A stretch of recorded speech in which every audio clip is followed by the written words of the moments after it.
Our dear beloved Indonesia, it's time to stop and take a break, to distance ourselves for a while and hope for a better future.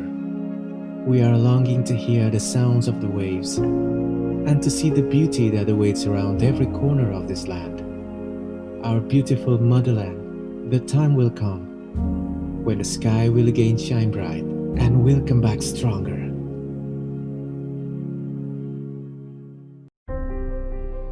Menjadi perusahaan kelas dunia yang paling inovatif dalam bidang cat dan kimia bangunan adalah visi kami. Propan Raya berkomitmen untuk selalu menyediakan produk bernilai tambah tinggi dan menjadi solusi bagi pelanggan kami. Didukung oleh pusat penelitian yang modern, proses quality control yang cermat, fasilitas produksi dengan state-of-the-art technology, satu-satunya di Asia Pasifik yang memproduksi cat ramah lingkungan berbasis air. Propan Raya berkomitmen untuk menjalankan inovasi yang ramah lingkungan dengan terus melakukan konversi produk-produk berbasis solvent menjadi berbasis air dan penerapan manajemen proses pengelolaan limbah hingga menjadi percontohan di kota tempat Propan Raya berdiri. Rangkaian inovasi produk, model bisnis, dan berbagai kegiatan sosial yang terintegrasi dengan strategi bisnis perusahaan telah melahirkan berbagai penghargaan yang menjadi bukti kualitas dan kredibilitas Propan Raya. Propan Raya, berinovasi tanpa henti untuk negeri.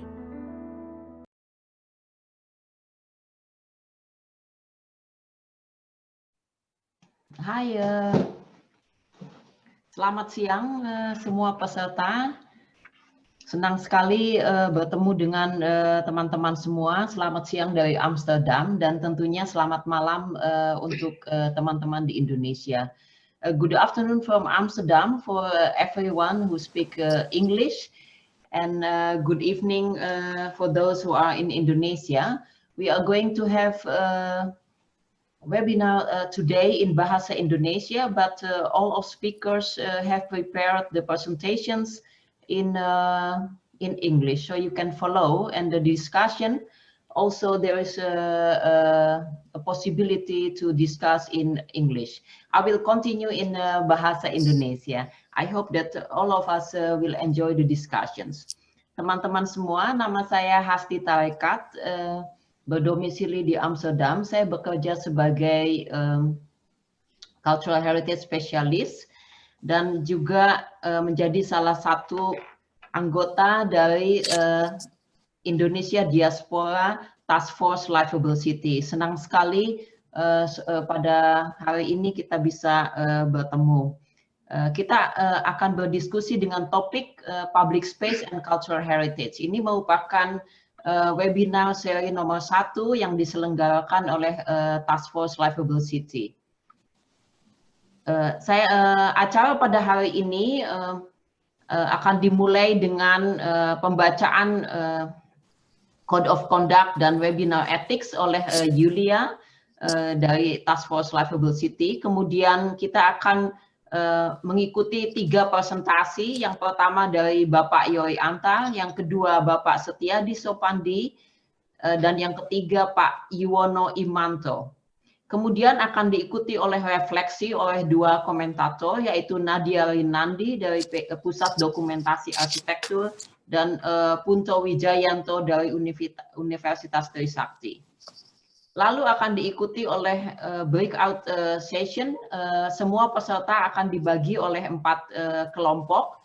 1 kelompok berbahasa Inggris dan 3 kelompok bahasa Indonesia.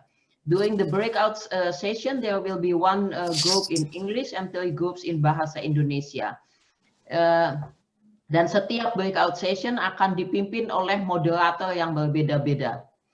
Kemudian akan diikuti oleh presentasi oleh setiap kelompok, hasil dari diskusi setiap diskusi yang dipimpin oleh masing-masing moderator. Kemudian acara diikuti dengan diskusi, yaitu question and answers. Bapak dan Ibu dipersilahkan untuk menyampaikan pertanyaan lewat bagian chat dalam Zoom ini. nanti akan kami bacakan. Dan selanjutnya adalah closing, dan yang perlu penting untuk diketahui adalah ada door prize berupa 3 buku yang sangat menarik sekali yang berkaitan tentunya dengan heritage dan public space di Indonesia. Dan pada acara penutupan akan diumumkan 3 pemenang buku ini, yaitu yang memberikan pertanyaan yang menarik, pertanyaan yang bagus, nanti akan dipilih oleh panitia. Demikian acara yang akan kita ikuti pada sore ini, waktu Amsterdam atau malam ini. Saya persilahkan Yulia untuk membacakan Code of Conduct and Webinar Ethics. Ya, terima kasih banyak Ibu Hasi selaku moderator. Ini sedikit saja webinar etik dan juga peraturan untuk privasi dan perlindungan data pribadi. Yang pertama-tama, terima kasih para peserta semua bahwa sudah hadir tepat waktu. Kami berharap Bapak Ibu sekalian bisa tetap mengikuti webinar ini sampai dengan akhir. Karena tadi sudah disebutkan oleh moderator akan ada door prize ya. Itu yang sangat menarik, ada 3 buah. Kemudian kami sangat mengharapkan dari Bapak Ibu semua tidak membagikan Zoom link yang tadi sudah panitia berikan kepada peserta yang tidak mendaftar ataupun pihak-pihak lainnya.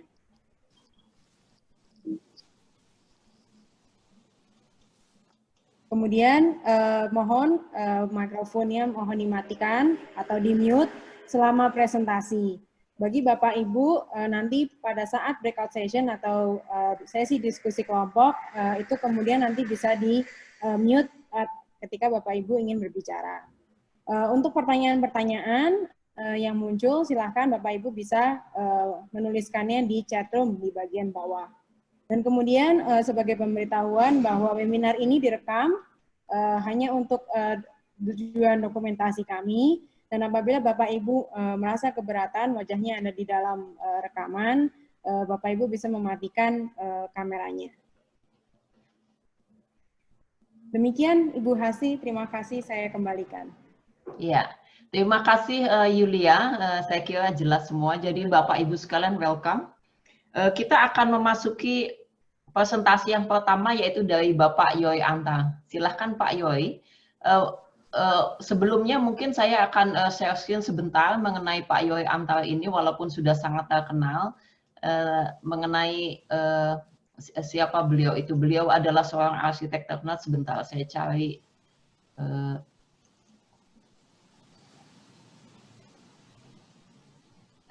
Oke, apakah Bapak Ibu semua bisa melihat ini? Profil dari Pak Yoy Anta? Ya, oke. Silahkan Pak Yoy Anta untuk menyampaikan presentasinya. Ya, selamat siang Bu Hasti Tarikat. Kalau di sini jam 8 malam waktu Jakarta, waktu Indonesia. Terima kasih atas undangannya. Saya bisa bertemu dengan teman-teman dari seluruh dunia melalui Zoom webinar ini. Dan saya ingin berbagi informasi apa yang sedang saya kerjakan saat ini, ya, karena temanya itu adalah untuk bicara mengenai cultural heritage dan public space. Saya sudah memilah-milah bahannya. Dan untuk itu izinkan saya bisa mulai presentasi ini dengan waktu 20 menit ya, kira-kira begitu ya Bu Hasti ya. Iya. Saya izin share screen dulu.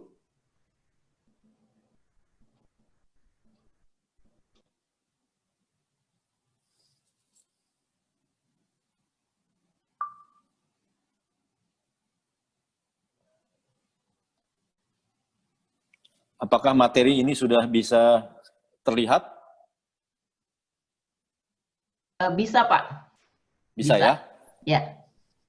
Ya, jadi kita punya tema hari ini adalah public space dan cultural heritage. Kebetulan dua-duanya memang belakangan ini sedang banyak saya kerjakan. Awalnya saya adalah arsitek modern, tentunya saya lulus dari UI, dan kemudian bersama teman-teman saya membentuk Arsitek Muda Indonesia. Di sini juga ada rekan kita, Daliana, dia juga sering mengikuti aktivitas Arsitek Muda Indonesia, jalan-jalan, keliling berbagai negara, yang kita menyebutnya sebagai ziarah arsitektur. Dan kemudian tahun 2008 saya melakukan perjalanan untuk ketiga kalinya ke dalam negeri, ya. Dan tahun 2008 saya memutuskan pensiun jadi turis karena saya berhasil dalam tanda kutip menemukan Wearbo, dan Wearbo memberikan banyak sekali pelajaran. Bila selama ini kita melihat arsitektur tradisional itu dari kacamata dari luar ke dalam, sekarang dengan saya pensiun jadi turis, saya ingin menjadi bagian dari masyarakat, saya melihat dari dalam keluar. Dan inilah yang terlupakan oleh kita semua, bahwa arsitektur tradisional kita ternyata menyimpan harta karun yang luar biasa, dan disitulah saya merasa mindset saya berubah dalam melihat arsitektur tradisional yang memang lahir dari budaya bertutur atau budaya lisan. Selama ini kita datang dari budaya tulisan. Tulisan itu akan menghasilkan instruksi, instruksi akan menghasilkan budaya top down. Sedangkan lisan bertutur lahir dari rumah-rumah dalam dua musim. Nah, rumah-rumah dua musim itu adalah rumah-rumah yang ada di Indonesia, ya, yang memang orientasinya berada di orientasi luar, outdoor. Sedangkan arsitektur yang selama ini kita pelajari adalah arsitektur 4 musim yang orientasinya ke dalam, indoor. Kita lupa mempelajari arsitektur tradisional kita yang memang orientasinya outdoor. Orientasi outdoor menghasilkan manusia sosial akan menghasilkan manusia gotong royong. Nah, disitulah kami kemudian banyak melestarikan desa-desa adat. Saat ini kami sudah melestarikan 61 titik di seluruh pelosok Nusantara. Satu titik bisa terdiri dari satu rumah, bisa terdiri dari 2 rumah, maupun satu desa. Dan semua ini terjadi berkat gotong royong secara nasional, baik dengan melibatkan para donatur maupun gotong royong bersama beramai-ramai. Untuk itu saya ingin mulai dengan proyek-proyek saya yang membuka wacana juga, khususnya di Jakarta, untuk public space. Saya beruntung, saya mendapat kesempatan untuk merancang ruang terbuka hijau Kalijodo, ya. Ini dulu memang bekas daerah merah, plat merah begitu, ya, daerahnya juga agak-agak mengerikan. Tapi setelah kita menjadikan ruang terbuka hijau, ternyata disinilah masyarakat seperti mendadak tumplek, berkumpul, bermain bersama, dan ini yang luput menjadi perhatian kita, bahwa ternyata kita selama ini lebih banyak berkumpul di dalam bangunan, di dalam mall, ya. Tapi kebutuhan-kebutuhan ruang terbuka hijau yang sifatnya publik malah jarang, sehingga banyak ruang terbuka hijau yang tidak ada publiknya, tidak ada masyarakatnya, lama-lama berubah menjadi kumuh dan akhirnya lahan itu diperjualbelikan. Ya, dan di sini masyarakat bisa berkumpul, bermain bersama. Dan bagi orang Kalijodo sendiri, waktu ditanya, mereka bilang sebenarnya Jakarta sudah sangat terlambat untuk memiliki ruang-ruang terbuka publik yang juga sekaligus ruang terbuka hijau. Tapi lebih baik terlambat daripada tidak sama sekali, ya. Di sini semua masyarakat bisa berkumpul bersama. Di sini ada sculpture dari seniman Hanafi, dan kemudian kami juga membuat mural dari para bomber, ya, berkumpul, bomber-bomber ini berkumpul menghasilkan sebuah karya seni, dan ternyata masyarakat bisa menerima, mereka tidak mencoret-coret karya seni ini, dan saya senang sekali bahwa masyarakat mengapresiasi ini. Dan berikutnya kami banyak meningkatkan dengan menghadirkan karya seni. Karya seni ini adalah sculpture dari karya Teguh Ostenrik yang sudah 30 tahun mencari lokasi untuk memindahkan 4 tembok Berlin di sebuah tempat di Jakarta. Dan akhirnya dia merasa Kalijodo adalah tempat yang paling tepat untuk patung menembus batas karya Teguh Ostenrik yang sudah 30 tahun lebih dia bawa dari Berlin. Nah, ini dia 4 keping ini. Nah, ini adalah pembukaannya, ya, dan ini adalah dibuka oleh vokalis Slang, ya, pada saat pembukaan peresmian 4 tembok Berlin ini. Dan Kalijodo ini bisa tercipta berkat dana CSR ya. Gubernur pada waktu itu adalah Pak Basuki. Memang dalam membangun Jakarta, dia membangun dengan dana-dana swasta, bahkan anggaran APBD-nya malah dikembalikan separuhnya ke negara begitu. Sedangkan dana-dana untuk membangun Jakarta didapatkan dengan CSR atau KLB, mendenda para developer yang ingin membangun ya, tapi ingin meningkatkan menambah lantai, didenda 10 kali lipat, tapi dananya tidak dimasukkan ke dalam anggaran, tapi dananya ditukar menjadi barang. Dan dengan demikian, langsung saat itu juga biaya denda itu bisa ada yang sampai 600 miliar, ada yang 800 miliar. Salah satunya Mori, kena 500 miliar, 350 miliar sudah menjadi Semanggi 2. Dan ini adalah dana dari Sinarmas. Sinarmas terkena 250 miliar untuk membayar denda, sehingga dia bisa meninggikan bangunannya yang terkena proyek MRT ataupun LRT. Jadi ini sebenarnya terobosan luar biasa dan meniadakan birokrasi yang berbelit-belit begitu. Ya. Dan berikutnya ini Lapangan Banteng. Awalnya kami mendapat proyek adalah membuat pagar ya dari denda KLB dari sebuah bangunan yang terkena denda sebesar 8 miliar. Kemudian saya desainin pagarnya, tapi iseng-iseng saya ini kan arsitek bukan tukang bikin pagar. Akhirnya seluruh kawasan Banteng saya revitalisasi, bagaimana masyarakat bisa berolahraga, kemudian menikmati monumen karya FC Laban. Di sini ada monumen merebut kembali Irian Barat ya. Jadi dia ada patung pembebasan Irian Barat di zaman Soekarno, tapi kondisinya pada saat itu terlantar, lagi-lagi menjadi tempat pelacuran dan lagi-lagi menjadi tempat kumuh, tempat copet dan sebagainya. Dan kemudian kami juga ingin bahwa kita restorasi dan revitalisasi Lapangan Banteng ini menjadi ruang publik dengan menghadirkan sebuah amphitheater sehingga ini menjadi tempat untuk menikmati monumen Lapangan Banteng. Dan di belakang itu kami kembalikan fungsinya menjadi hutan kota. Jadi ada 3 zona. Zona olahraga, zona monumen, dan zona hijau. Ya. Dan ini sesudah jadi, di malam hari, ada air mancur menari dengan lagu-lagu dari Papua dan lagu Betawi. Karena ini adalah monumen pembebasan Irian Barat. Ya. Dan ini sekaligus ketiga zona ini bisa diterobos, diakses menjadi satu kesatuan. Jadi 3 in 1, semuanya menjadi satu kesatuan. Dan ini dibangun dengan dana KLB. KLB ada dananya dari Sinarmas sebesar 110 miliar. Dikerjakan dengan sangat cepat. Ini melibatkan 3 gubernur, ya. Pak Basuki mencari dananya, saya yang merancang. Pak Jarod groundbreaking, Pak Anies Baswedan peresmiannya. Dan kemudian kami mendapat proyek untuk Asian Games ya, di mana ada 4 koridor di Gelora Bung Karno, yaitu koridor yang memang semua bangunan ini adalah peninggalan arsitektur modern, di mana diarsiteki oleh arsitek-arsitek dari Rusia, termasuk juga ahli-ahli konstruksinya, dan bagaimana setelah sekian puluh tahun, tetap konstruksi arsitek modern Rusia ini kita lestarikan, kita pertahankan, tapi kita beri sentuhan nafas Indonesia.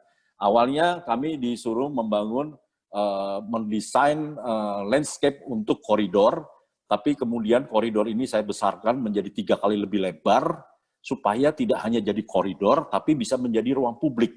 Dan akhirnya koridor-koridor ini menjadi segala macam aktivitas warga Jakarta, tidak hanya untuk mengakses GBK, tapi juga untuk berolahraga, maupun untuk bertemu, berkumpul, dan sekedar hanya untuk menghirup udara terbuka.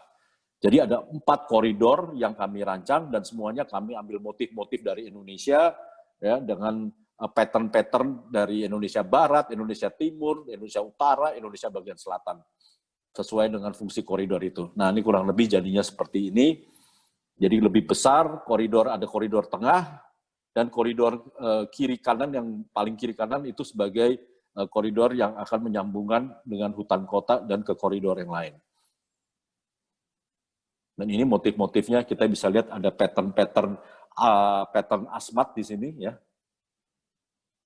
Karena itu ada di parkir timur, dan kita juga memberikan sculpture Dan di sini ada Cauldron, karya seniman Sunario, yang kemudian kami letakkan di koridor Tenggara ini sebagai akses utama, karena di situ juga kami meletakkan patung Soekarno dari seniman kesayangannya Sunarso yang sudah membuat cetakannya, dan cetakannya patung ini baru dicetak menjelang Asian Games dan diletakkan seperti itu, sehingga Cauldron itu menjadi latar belakang. Karena kita ingin membuat narasi adalah Soekarno penyambung lidah rakyat, begitu, lidah masyarakat ya, dengan gelora api yang tidak pernah padam. Ya. Jadi ini koridor ini akan menjadi juga ruang hijau. Nah, kemudian inilah yang banyak kami lakukan. Sekarang kami melalui pendekatan arsitektur Nusantara setelah merestorasi banyak desa-desa adat, kami menemukan formula baru, yaitu narasi arsitektur Nusantara. Melalui narasi arsitektur Nusantara, kami menemukan bahwa arsitektur Nusantara menjadi jembatan. Jembatan kami kepada masyarakat mudah memahami apa itu arsitektur Nusantara. Karena arsitektur Nusantara adalah arsitektur kita sendiri. Sedangkan pengambil keputusan juga mudah memahami arsitektur Nusantara seperti apa.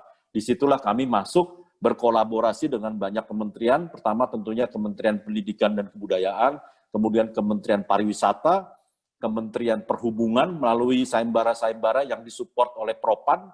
Kami membuat 8 kali sayembara arsitektur Nusantara, dan yang terakhir juga adalah Kementerian PUPR ya, Kementerian PU ya, dan Kementerian PU itu melalui Pak Menterinya Pak Basuki yang sangat luar biasa, dia melakukan terobosan bahwa tidak boleh lagi ada proyek PU yang nilainya ratusan miliar atau triliun cuma jadi beton, ya, tapi harus bisa menjadi nilai tambah. Nilai tambahnya salah satunya adalah pariwisata, dan sekaligus harus menampilkan kelokalan, ya, menampilkan kelokalan dan bisa menjadi ikon. Nah, oleh karena itu proyek-proyek PU baik itu jalan, bendungan, ruang terbuka hijau, infrastruktur harus juga mendapat sentuhan arsitek. Itu adalah terobosan yang luar biasa, dan Kementerian PU sangat senang bila ada arsitek yang mendampingi karena akan melahirkan formula-formula baru. Salah satunya adalah untuk pertama kalinya PU masuk ke revitalisasi rumah-rumah, merestorasi rumah-rumah gadang, rumah-rumah adat. Dan kebetulan kami sudah punya portfolio untuk melestarikan rumah-rumah Minang di Sumatera Barat, dan kali ini tidak lagi dananya dari donatur, tapi dananya dari Kementerian Pekerjaan Umum. Nah, ini adalah Solok Selatan, ya, bagaimana kita bisa merestorasi dan merevitalisasi sekaligus. Rumah-rumah gadang yang rusak kita perbaiki, sedangkan kita menjadikan setelah diperbaiki, rumah-rumah gadang ini bisa menjadi semacam homestay, pelatihan, kuliner, tempat kerajinan, membuat tenun songket, dan akhirnya ini bisa menjadi desa wisata. Ya. Nah, ini tim saya. Kita lihat di sini ada wajah Pringka di sini. Pringka terlibat juga di dalam proyek kawasan 1000 rumah gadang dengan legenda 4 Rajo. 4 Rajo adalah 41 menara gardu pandang. Tapi akhirnya yang diizinkan cuma hanya 1 menara gardu pandang, ya, menggantikan menara surau. Ya. Jadi kami juga berkolaborasi dengan teman kami Jai Subiakto untuk membuat panggung. Ini ada di zona revitalisasi, sedangkan zona restorasi adalah rumah-rumah adatnya. Dan kemudian Presiden mengunjungi Sumatera Barat, dan saya diminta teman saya juga datang ke Sumatera Barat bagaimana membujuk Presiden supaya mau datang ke Solok Selatan yang jauhnya 4 jam dari Padang. Ya tentu saja dari protokol gubernur menolak Presiden dibawa ke Solok Selatan, walaupun di situ kemungkinan besar kita bisa menyediakan helikopter begitu ya dari sana, tapi mereka bilang tugas Presiden ke sini meresmikan infrastruktur, bukan melihat arsitektur rumah gadang. Tapi di tengah jalan saya minta ketemu dengan Pak Basuki, kami sampaikan sebuah narasi yang sangat menarik. Presiden pernah ke Gunung Kerinci melewati Solok Selatan. Akhirnya berita ini sampai ke Presiden, dan Presiden melihat ini sebuah hal yang penting bahwa negara harus hadir untuk menyelamatkan dan melestarikan tradisi dan Presiden sendiri juga selalu bertanya, di mana keindonesiaan di dalam arsitektur kita. Jadi Presiden kita itu sangat memahami di mana peran arsitek dan arsitektur itu. Dan kemudian ini di groundbreaking di hari utama, di Hari Pers Nasional, dan ini menggegerkan buat masyarakat yang ada karena ini di luar schedule. Tahu-tahu di Hari Pers Nasional Presiden menggroundbreaking kawasan 1000 rumah gadang begitu. Dan akhirnya mendadak semua bupati minta rumah-rumah gadang ini bisa dibangun juga di daerahnya. Ya. Dan kemudian tentunya kami sebelumnya berkolaborasi dengan donatur-donatur kami. Ini adalah salah satu rumah gadang yang dibangun dengan dana dari Yayasan Tirto Utomo, ya, milik seorang Ibu Lisa Tirto Utomo yang sangat cinta pada tanah air dan dia mensupport kami sepenuhnya, ya, dengan membangun rumah-rumah adat gitu. Dan kemudian inilah yang dibangun oleh Kementerian PUPR, ya, ada sekitar 40 rumah gadang yang dibangun kembali, dan itu masyarakatnya terheran-heran. Ini beneran rumah buat kita, ini beneran rumah buat kami. Dan ini memang rumah buat mereka, supaya nanti mereka berdayakan kehidupannya, mereka tinggal, tapi mereka menjadi pelaku wisata. Rumah-rumah gadang ini bisa menjadi homestay, bisa menjadi tempat kuliner, tempat latihan tari, menenun, dan sebagainya. Artinya, masyarakat ikut menikmati kue pariwisata, tidak menjadi penonton. Jadi adalah program yang ada program top down, ya, tapi juga ada program bottom up, ya. Dan inilah kurang lebih situasinya seperti sekarang. Dan ini semua harus selesai pada akhir tahun, ya. Ini sudah harus selesai proyek ini, ya. Dan ini ada menara, ada segala macam fasilitasnya supaya ini menarik buat kunjungan turis. Dan homestay ini akan menjadi hotel, penginapan. Dan tentunya kami harus melobi Pak Bupati supaya tidak membangun hotel di Solok Selatan, karena sudah ada 40 rumah gadang yang siap menjadi penginapan homestay. Dan kemudian ini kami ke Bajo, dan saya beruntung, saya diundang ke Bajo, diminta datang untuk menjadi teman TikTok Bapak Presiden, supaya juga ada visi apa yang harus dilakukan di Labuan Bajo.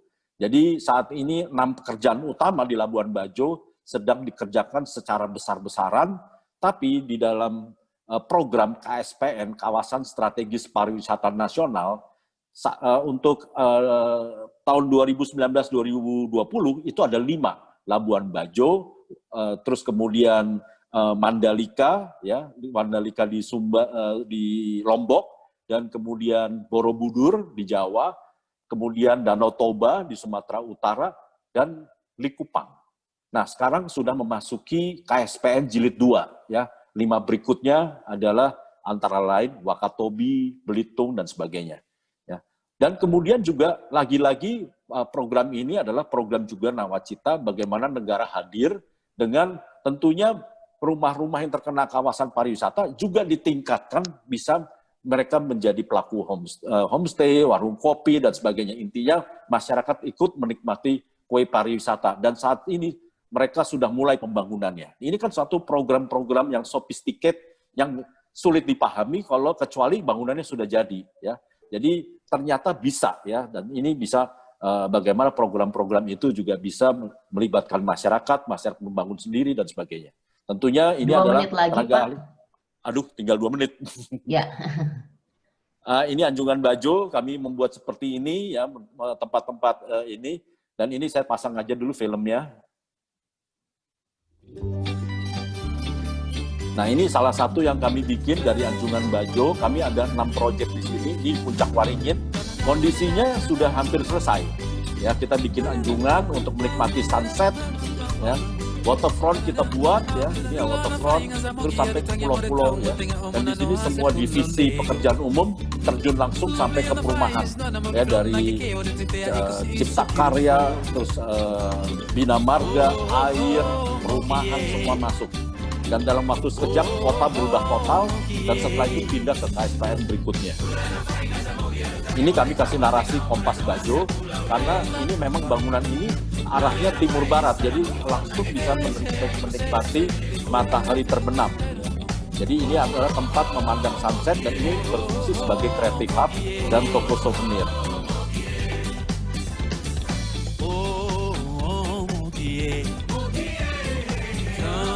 Jadi ini dan ini yang salah satu arahan Bapak Presiden adalah semuanya harus lokal, material lokal, arsitektur lokal, ya, terus kemudian tanaman-tanaman lokal, dan harus diisi dengan budaya-budaya tempat. Jadi Labuan Bajo kita branding sebagai ekoturism dan juga geopark. Ini tempat pelatihan tenunnya dan sebagainya. Nanti ada toko souvenir dan sebagainya.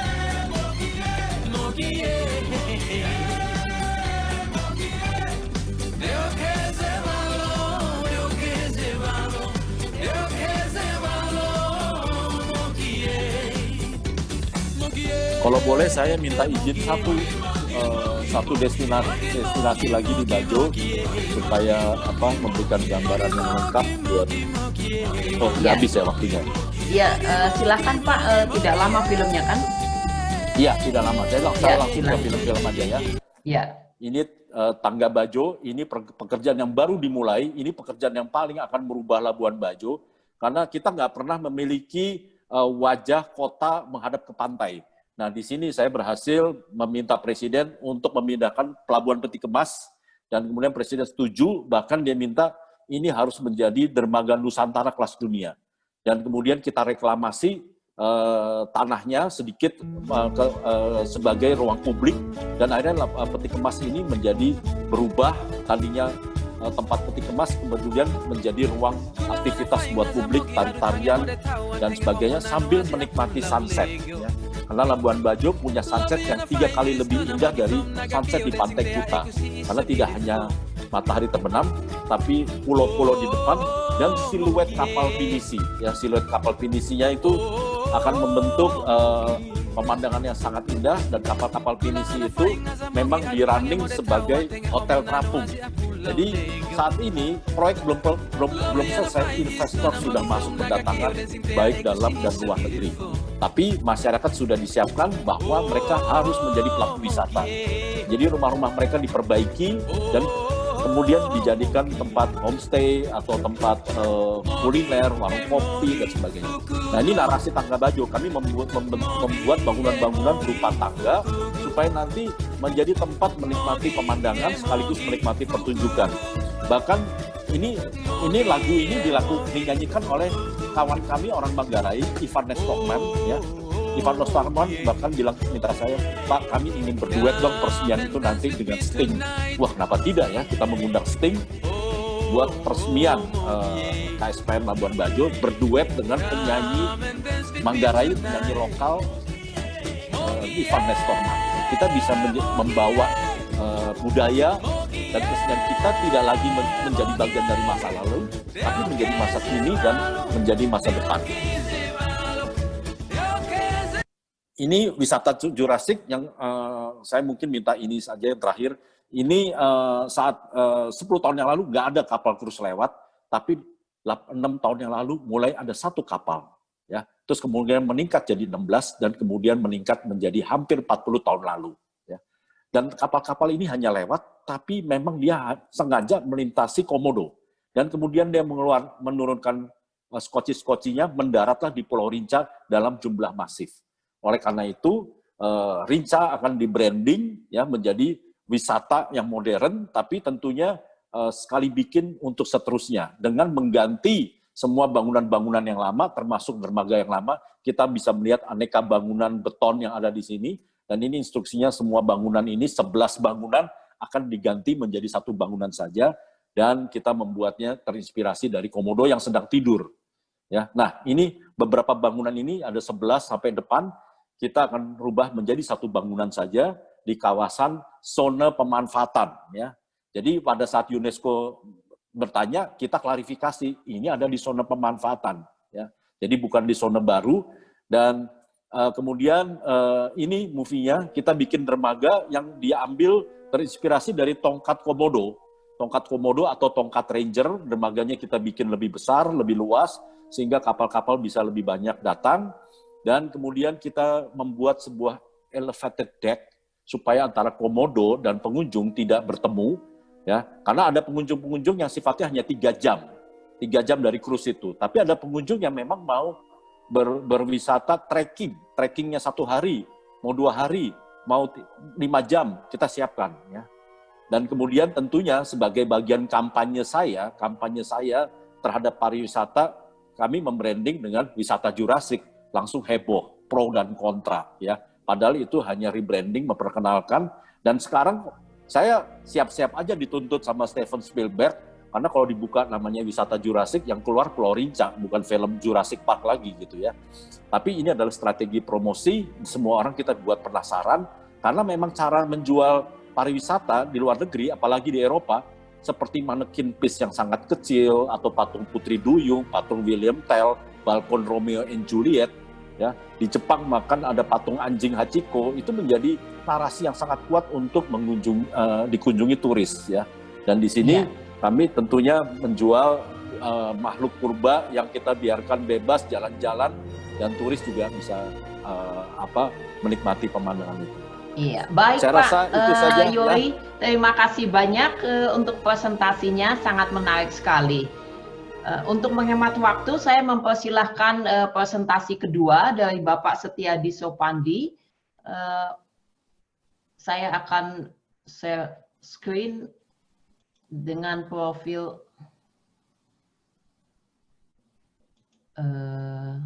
ya. Pak Setiadi Sopandi, Anda juga mempunyai 20 menit.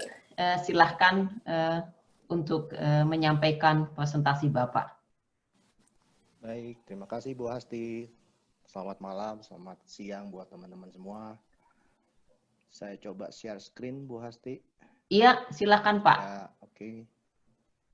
Ya, untuk menghemat waktu saya coba langsung. Saya mencoba untuk tidak terlalu membosankan. Biasanya setelah Pak Yori itu biasanya anti klimaks. Biasanya Pak Yori karena saking serunya, yang lain jadi agak membosankan. Dan terus terang karena Pak Yori tadi gambarnya banyak sekali dan juga dengan video-video, saya mungkin agak sedikit berkebalikan karena saya kasih teks. Karena saya ingin sebenarnya berbagi sedikit mengenai topiknya langsung gitu. Jadi mengenai public space dan cultural heritage, dan dikasih tagline yang sudah sebenarnya agak sedikit jelimet gitu ya. Ya. Tapi sebenarnya Pak saya Setiadi, ingin, mohon maaf ada masukan dari peserta untuk meninggikan volumenya Pak. Oke, baik. Ya, terima kasih. Kalau gitu saya coba lepas ini. Mungkin lebih jelas ya Bu ya. Oke, baik. Saya sebenarnya ingin berbagi sedikit mengenai kegelisahan saya mengenai 4 kata ini gitu. Jadi ketimbang saya dekatkan bahwa public space, cultural heritage, saya coba jabarkan, saya coba lepaskan sedikit, karena saya menilai atau memahami keempat kata ini memang kata-kata yang penuh dengan injected dengan banyak makna yang sebenarnya kalau di praksis di pekerjaan sehari-hari kita sebagai arsitek, sebagai ahli konservasi, sebagai pengajar, itu seakan-akan sepintas itu tidak ada masalah yang berarti gitu. Dan nuansanya selalu positif gitu. Apalagi di mata arsitek kan tidak cannot afford to be pessimist gitu. Kadang-kadang yang namanya public space atau cultural heritage itu diproyeksikan sebagai sesuatu yang sangat baik ke depannya, lalu dianggap sebagai sebuah aset dan lain sebagainya gitu. Tapi saya di sini mencoba untuk melihat bahwa kata-kata ini tidak senaif ataupun seoptimis yang kita bayangkan, karena selalu namanya masyarakat, namanya sejarah, namanya perkembangan zaman maupun juga perkembangan budaya, ini selalu punya nuansa-nuansa yang beredar, yang berkembang, yang kadang-kadang kita tidak punya cukup waktu untuk mencerapnya gitu, melakukan refleksi yang kritis terhadap keempat kata ini. Dan ini belum lagi kalau kita satukan menjadi frase-frase yang terdefinisi dengan begitu ketat gitu. Misalnya cultural heritage itu udah jadi satu istilah sendiri. Space sendiri dengan public sendiri kalau dijadikan satu menjadi sesuatu yang sama sekali lain dari kata dasarnya gitu. Jadi yang saya ingin coba uraikan di sini adalah sebenarnya saya ingin menggambarkan, mencoba mendeskripsikan, mencoba membagi si kodrat yang sangat cair dari kata-kata ini. Jadi public space, jadi saya tulis di bawah situ public space under the label of cultural heritage. ini menjadi sebenarnya sebuah subjek yang sangat mengalami valuation, itu penilaian yang terus-menerus berubah gitu, dan juga secara fisik juga berubah gitu. Jadi kadang-kadang kita belum paham betul, tapi kita udah harus dipaksa untuk melakukan yang namanya intervensi. Entah itu sebagai sebuah upaya konservasi, sebuah upaya desain, sebuah upaya revitalisasi, dan lain sebagainya gitu. Jadi yang saya ingin ungkapkan nanti ada dua hal ya gitu. Jadi bagaimana kita mencerap atau kita memahami produksi-produksi dari makna-makna dari ruang-ruang publik yang dihasilkan, ruang-ruang publik yang diturun-temurunkan, yang menjadi pusaka, yang menjadi heritage gitu.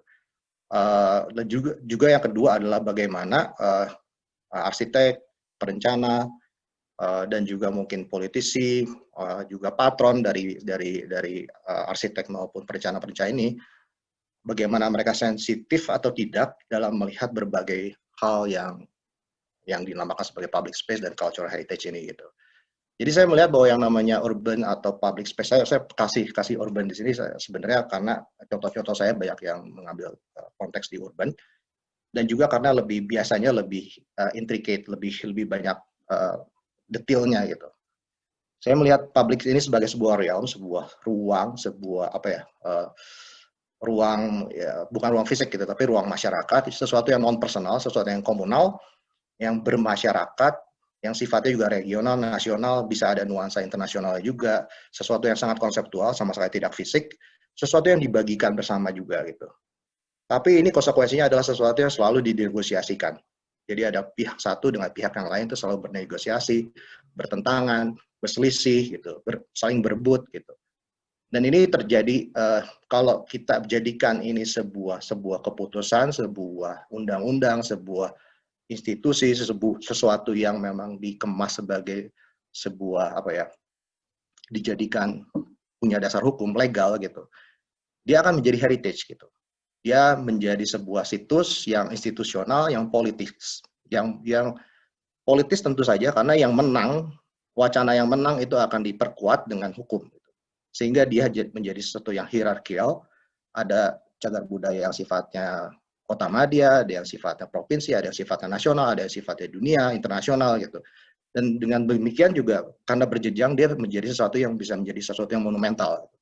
Tapi di satu pihak juga dia sesuatu yang sangat praktikal karena ditujukan untuk gerakan, untuk sesuatu itu untuk dipreservasi, dikonservasi, dan biasanya ujung-ujungnya dia harus di-fix gitu.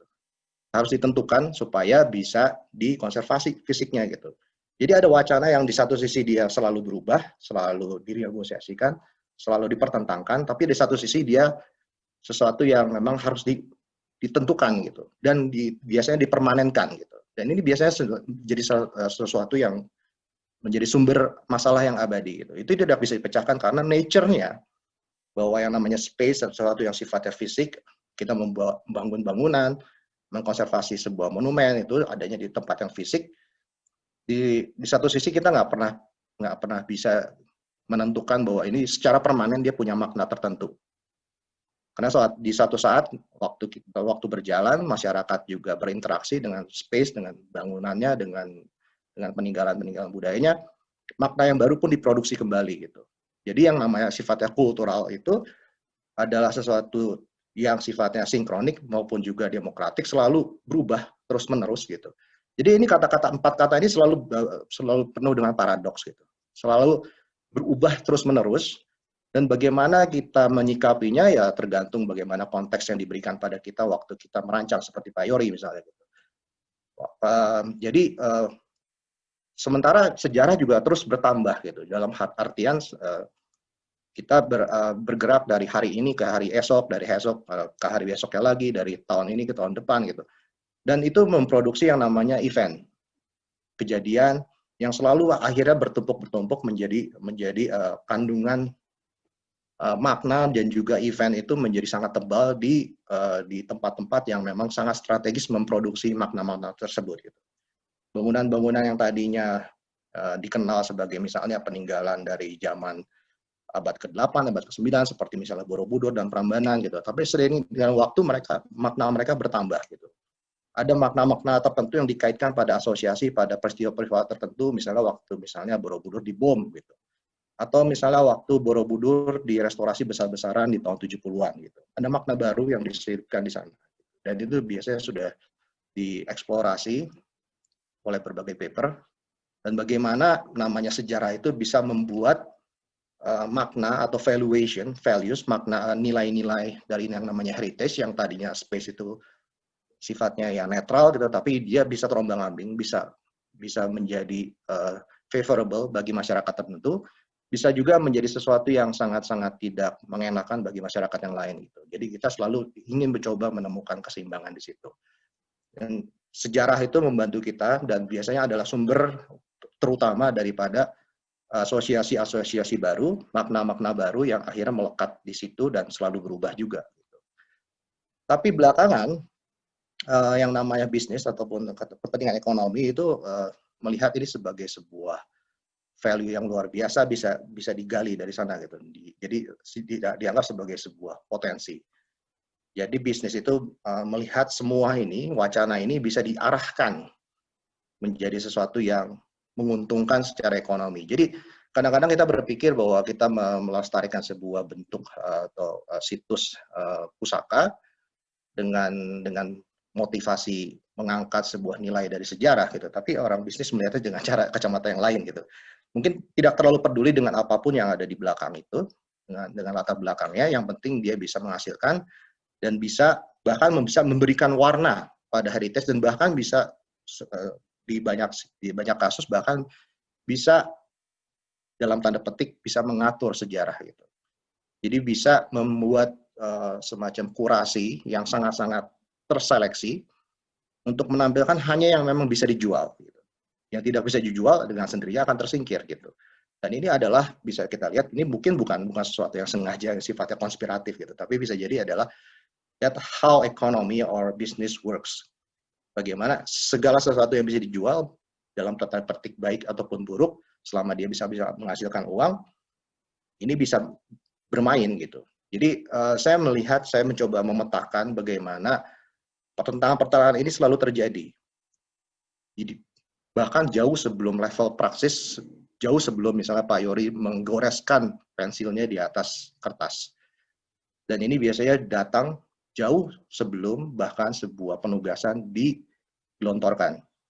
Jauh sebelum presiden ataupun kepala daerah menentukan bahwa ada bangunan-bangunan tertentu, ada situs-situs tertentu, itu memang harus dilestarikan, harus dikembangkan. Jauh sebelum masyarakat memutuskan atau merasa bahwa segala sesuatu ini penting untuk bagi diri mereka sendiri, baik secara ekonomi maupun juga secara kultural dan budaya dan sejarah gitu. Jadi saya mencoba untuk mengajak sedikit beberapa hal yang sebenarnya mungkin pemikiran-pemikiran yang kita harus coba perhatikan, kritisi untuk melihat yang namanya public space dan juga cultural heritage di masa kini gitu. Ini ada sebuah essay dari tahun 2003, udah 17 tahun yang lalu, oleh Witold Rybinski, salah satu penulis essay arsitektur kegemaran saya, karena dia bisa menuliskan segala sesuatunya dengan sangat lancar, tanpa harus dipahami oleh arsitek tapi oleh masyarakat umum, karena Rybinski biasanya menulis untuk koran gitu. Jadi sangat-sangat dipahami oleh orang awam. Jadi dia menulis, dia membuat sebuah tulisan pendek yang diterbitkan di satu majalah di Amerika. Judulnya sangat ikonik, sampai sekarang dia masih dikenang sebagai penulis artikel ini. We are all Venetians now. Isinya dari tulisan ini adalah sebenarnya agak mengajak kita bercermin gitu, bahwa jangan-jangan karena berkembangnya turisme kota, urban tourism belakangan ini, mungkin selama 30-40 tahun terakhir, kota itu menjadi sebuah destinasi wisata baru gitu, ketimbang alam pedesaan, pegunungan, laut, dan lain sebagainya. Kota itu punya appeal yang sangat menarik buat bisnis turisme gitu.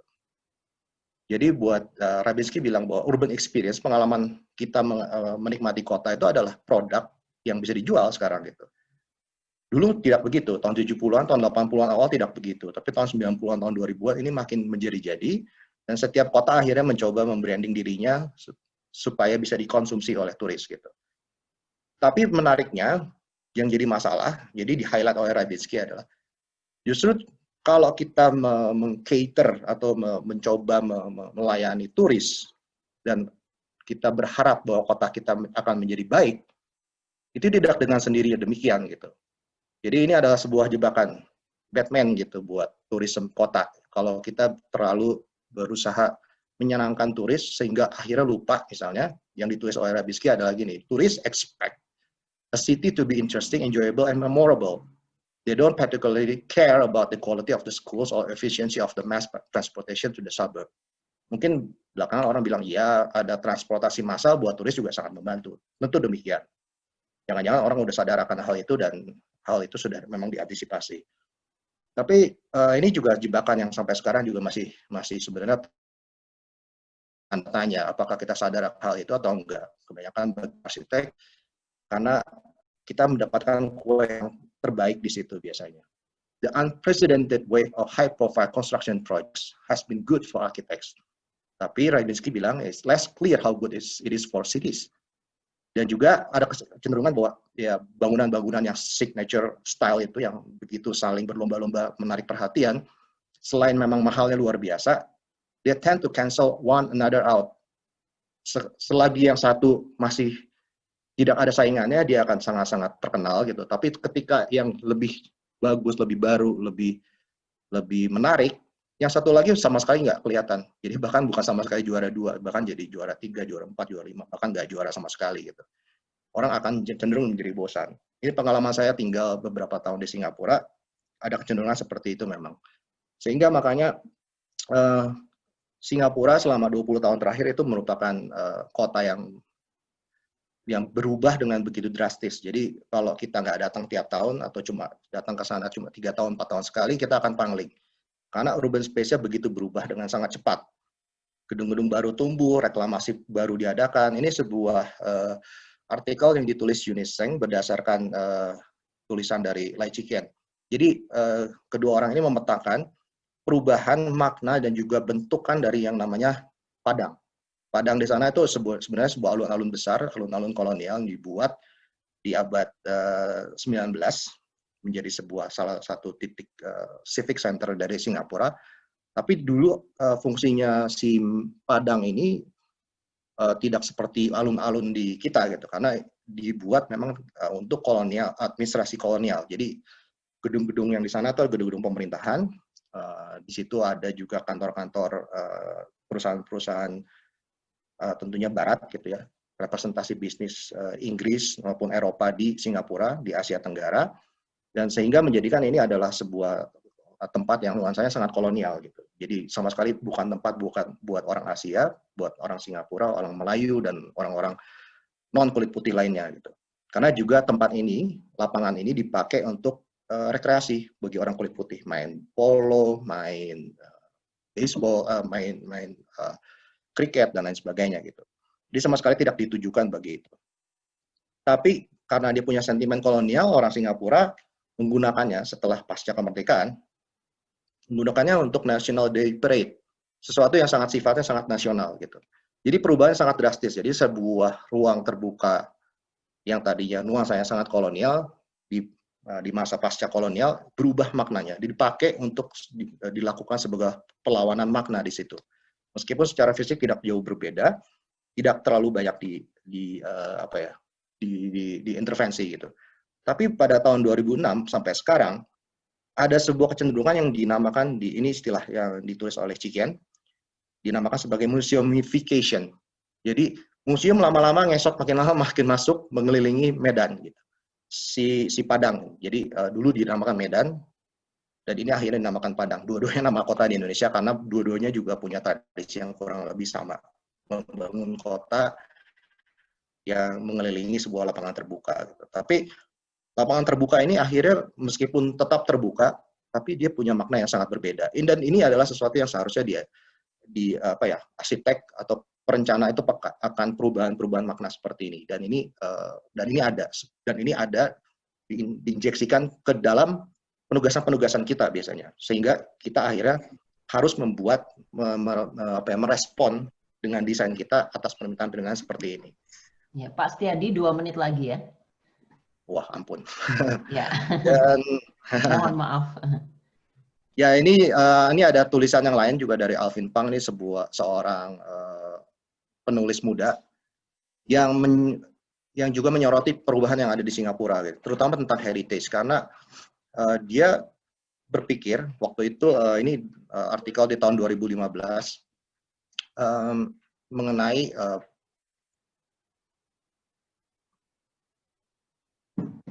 kritik si Alvin Pang ini mengenai bagaimana praktek heritage di Singapura itu begitu highly regulated, jadi segala sesuatunya top down. Jadi yang namanya ras itu begitu sangat ketat, jadi ada ras yang namanya Cina, ada yang Melayu, ada yang India, dan juga ada yang non dari ketiga itu. Jadi kategori-kategori yang dipakai dalam merumuskan segala sesuatu yang sifatnya heritage, itu selalu berdasarkan kategori ras yang diwariskan dari pemerintahan kolonial. Dan ini sesuatu yang sangat mengganggu bagi Alvin Pang. Karena menurut dia, dan menurut banyak orang di Singapura, bahwa yang namanya Singapura itu adalah sebuah melting pot yang luar biasa sulit dikategorikan dengan cara seperti itu, dan itu kalau dipaksa menjadi seperti itu, kategori yang memang problematik dan secara praktek itu menjadi sangat bertentangan dan justru menjadi memecah belah masyarakat Singapura gitu. Dan ya sebuah kritik juga dari menariknya adalah ini saya bicara mengenai Highline, the Highline, New York City Highline yang begitu luar biasa sukses dalam tanda petik.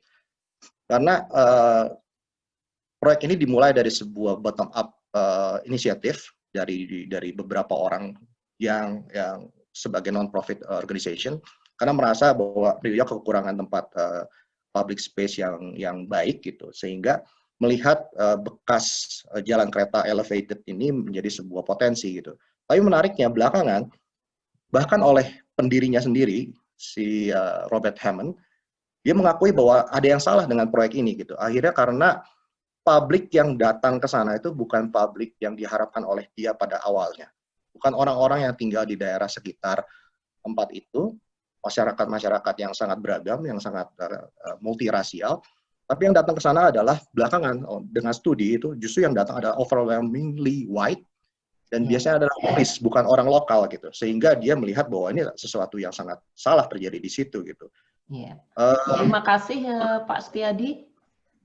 Oke. Waktunya sudah habis ya. Ada beberapa slide yang mungkin mau ditunjukkan dengan cepat tanpa terlalu banyak presentasi ya.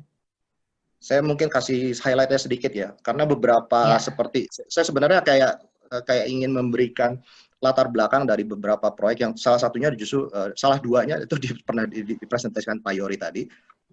Misalnya seperti proyek GBK yang sebenarnya punya muatan latar belakang sejarah yang sangat kaya gitu. Jadi banyak sekali hal yang ada di balik dari apa yang dilakukan oleh Pak Yori misalnya seperti itu.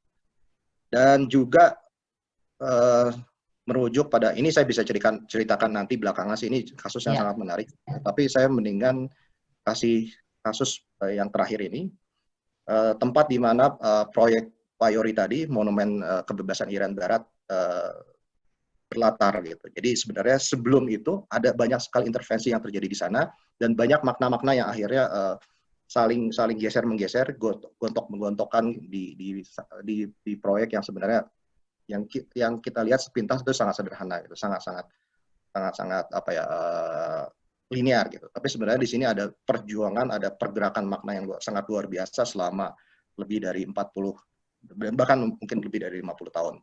Demikian sih Bu Hasti.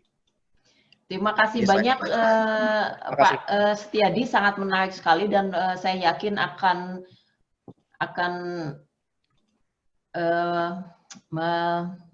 baik sekali untuk diskusi nanti untuk dipertanyakan. Pembicara yang ketiga adalah Bapak Yuwono Imanto dari PT Pelopanraya ICC yang juga mensponsori acara ini. Pak Yuwono Imanto akan memberikan presentasinya 15 menit, Pak. Silahkan Pak Yuwono. Bapak mau share screen sendiri, Pak? Iya, baik. Terima kasih Bu Hasti. Kawan-kawan dari Jakarta, selamat malam, dan yang di Amsterdam dan di Eropa barangkali selamat sore atau siang ya. Saya langsung sharing aja ya. Iya, silakan Pak. Masih belum bisa share screen saya. Oh, udah. Udah, ya. Sebentar ya, kok belum keluar saya bentar ya. Saya sudah. Oke. Udah keluar belum ya? Your screen sharing, udah keluar? Belum, Pak. Udah? Mungkin harus double klik, Pak. Udah? Sudah, tapi PowerPoint-nya belum keluar. Mungkin harus double klik. Nah. Oke, sebentar ya. Iya. Saya stop. Sorry.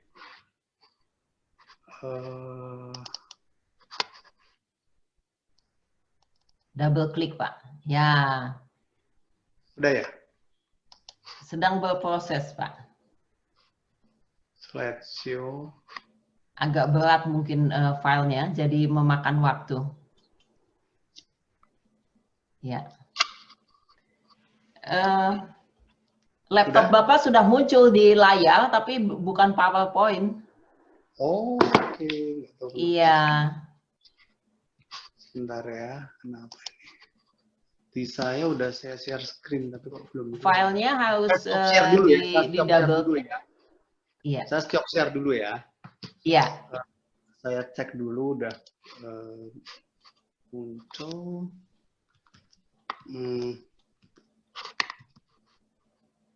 Kok belum keluar ya? Ini sih sudah keluar sih, sebentar.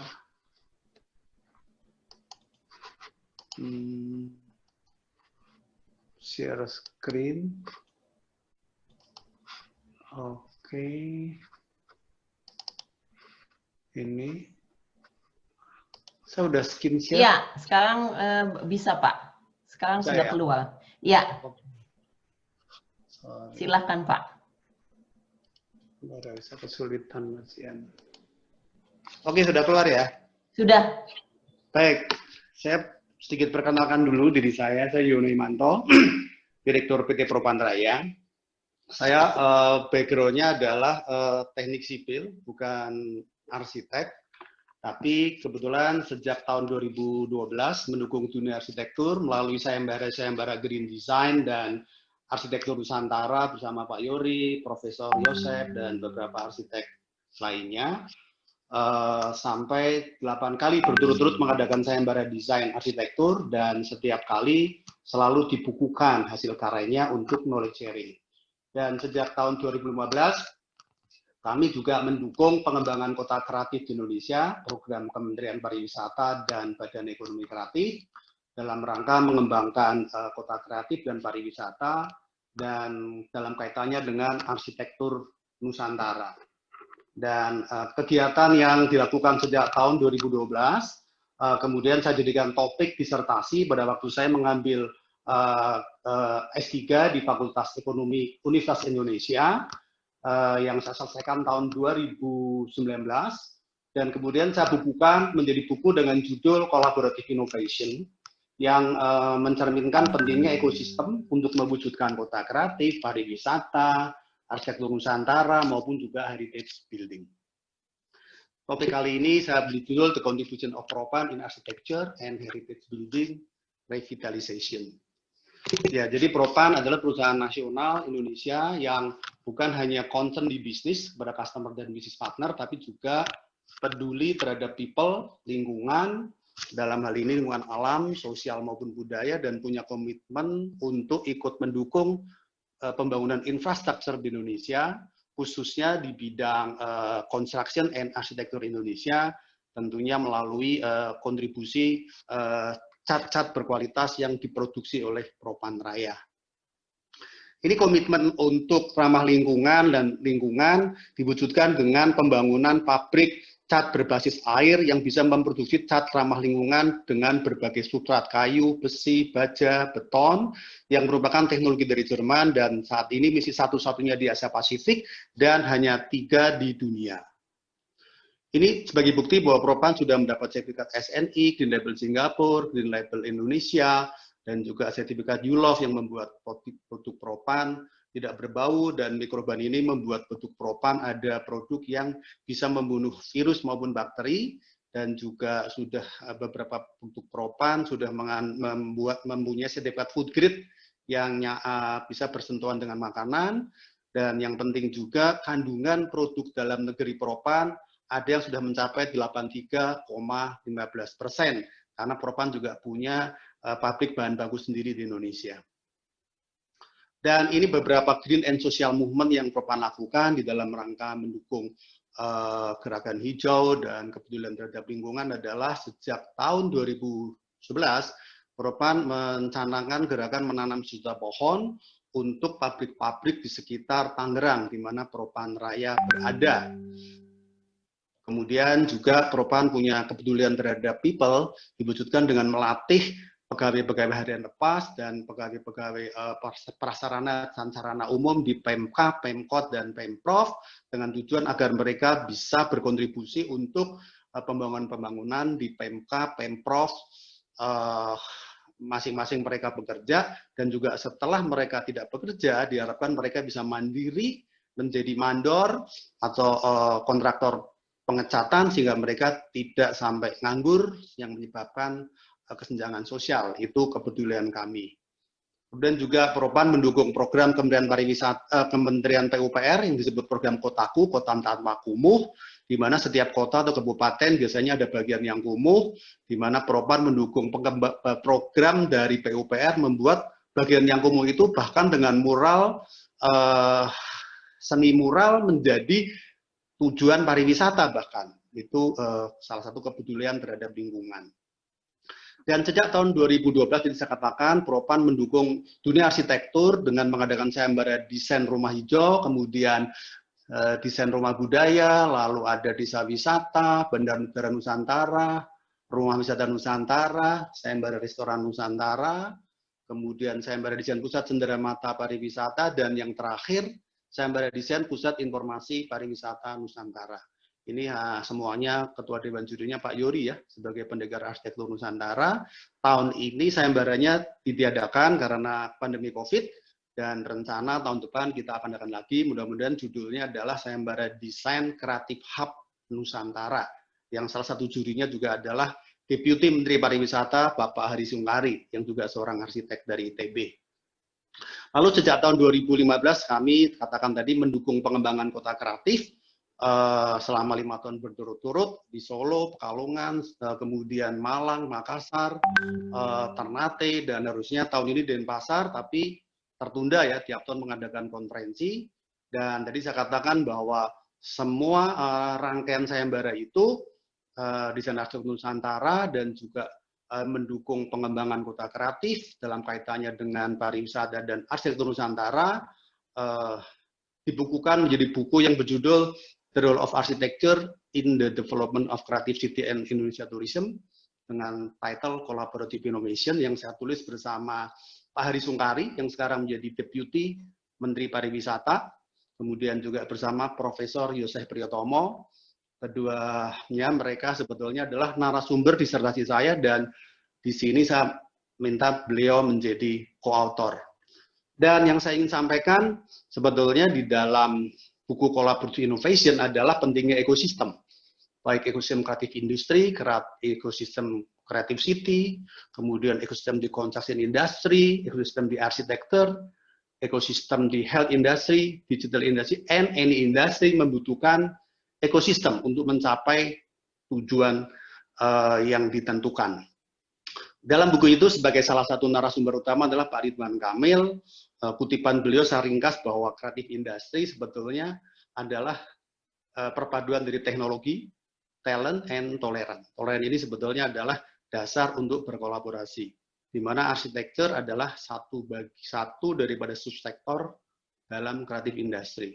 Kemudian Wali Kota Denpasar, Pak Ray Dharmajaya Wangsa, mengatakan bahwa arsitektur Bali sebetulnya adalah perpaduan teknologi, culture, dan art.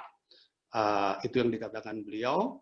Dan setahu saya Bali satu-satunya provinsi yang punya Pemda yang mengatur bangunan arsitektur harus mengangkat budaya lokal.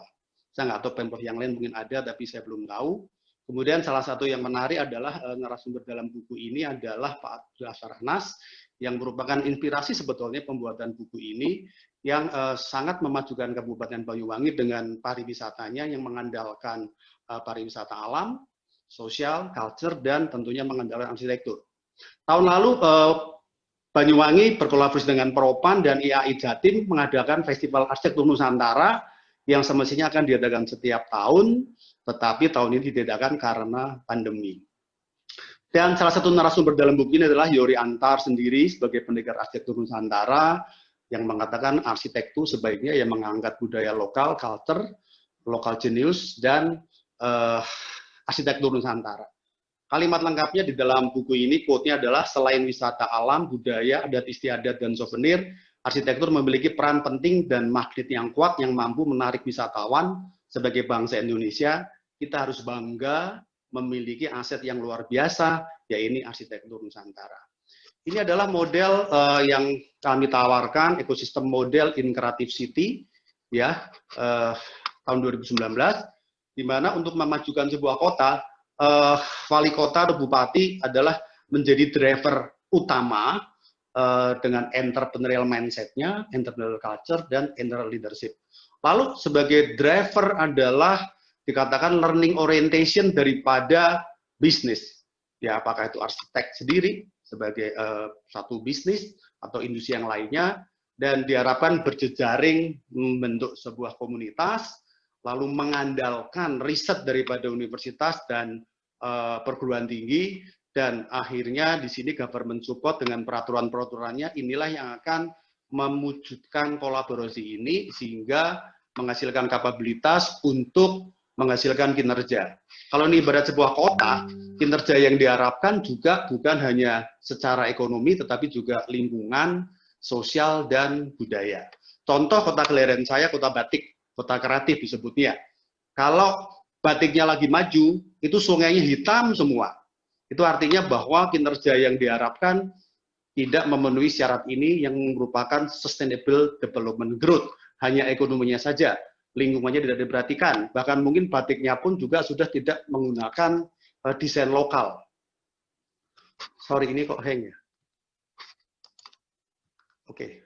Slide berikutnya adalah ini yang ekosistem arsitektur yang saya ingin sampaikan, bahwa dalam sebuah pembangunan kota yang mengandalkan arsitektur, di sini peran daripada pemimpin daerah dan pemilik bangunan ini sangat penting. Harus tujuannya adalah kinerjanya adalah bukan hanya profit, tetapi juga lingkungan alam, sosial, dan budaya.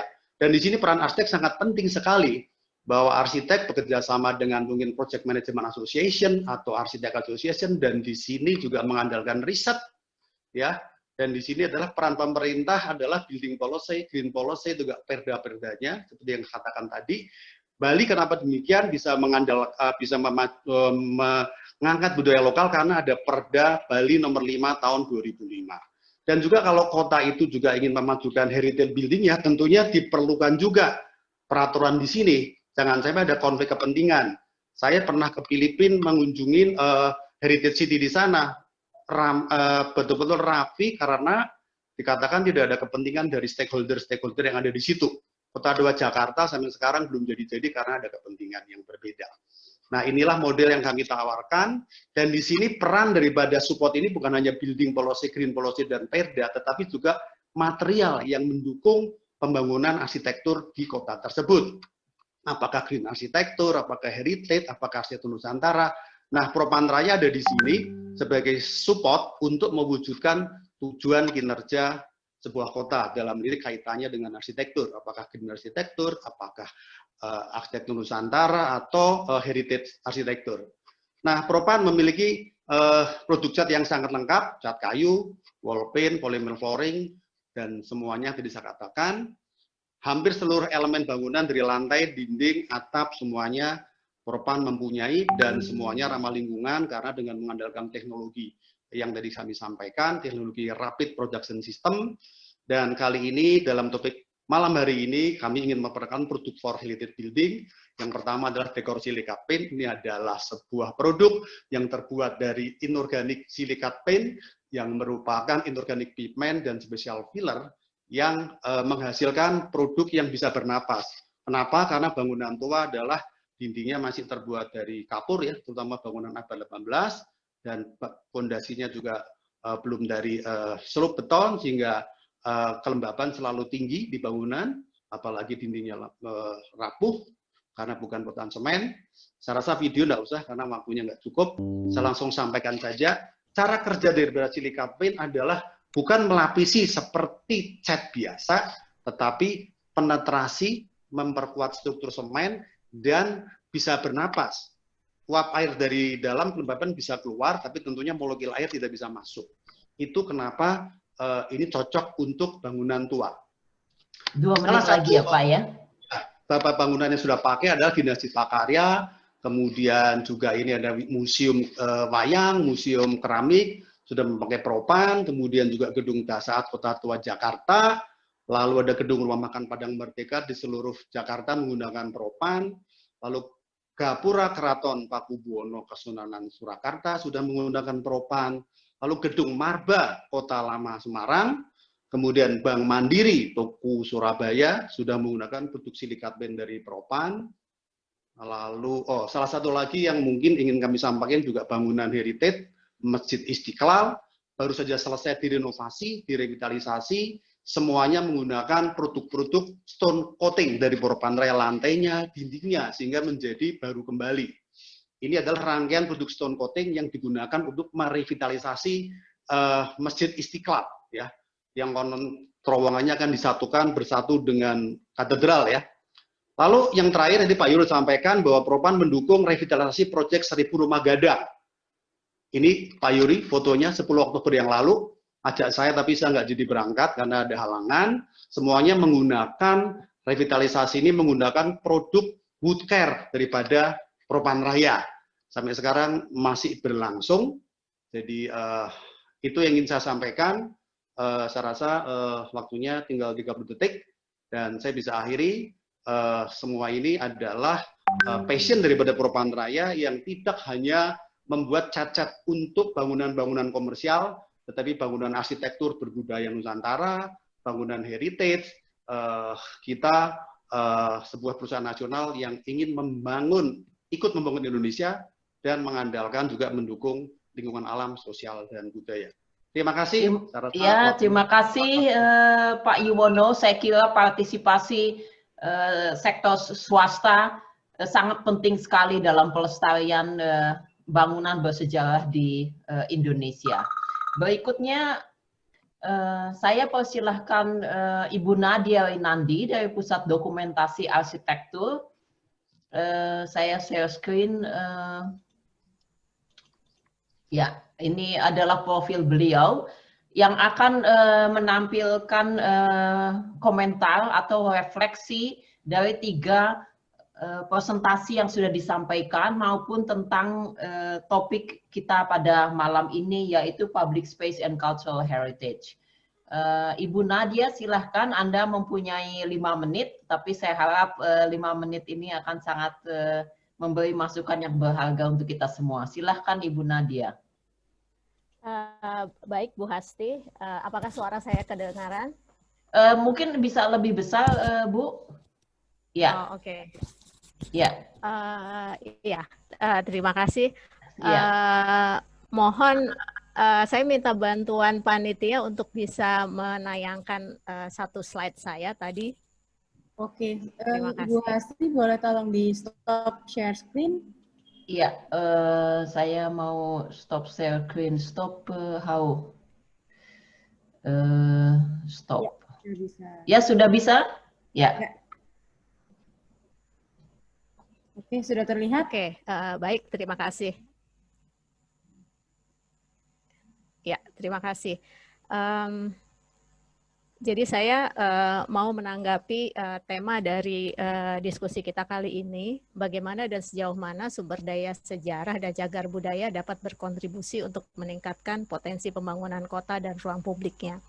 Untuk itu, menurut saya mungkin heritage-based city development atau pembangunan kota berbasis cagar budaya itu salah satu yang bisa bagaimana ya untuk memberikan bagaimana agar cagar budaya itu dapat berkontribusi tadi. Jadi pembangunan kota berbasis heritage termasuk di dalamnya adalah urban conservation yang menyediakan seperangkat nilai dan metode yang digunakan untuk melestarikan elemen-elemen penting kota tadi. Jadi perencanaan urban conservation itu harus bisa menjamin struktur ataupun struktur kawasan atau struktur kawasan cagar budaya dan tempat-tempat yang unik dan khas yang ada di kota itu untuk dipertahankan demi perannya sebagai ranah kehidupan yang dinamis dan budaya masyarakat. Jadi urban conservation itu menyediakan seperangkat nilai dan metode yang digunakan untuk melestarikan dan memperbaharui elemen penting kota. Untuk itu, perencanaan untuk konservasi perkotaan itu harus menjamin bahwa kota-kota tersebut akan dipertahankan dan perannya yang tak tergantikan.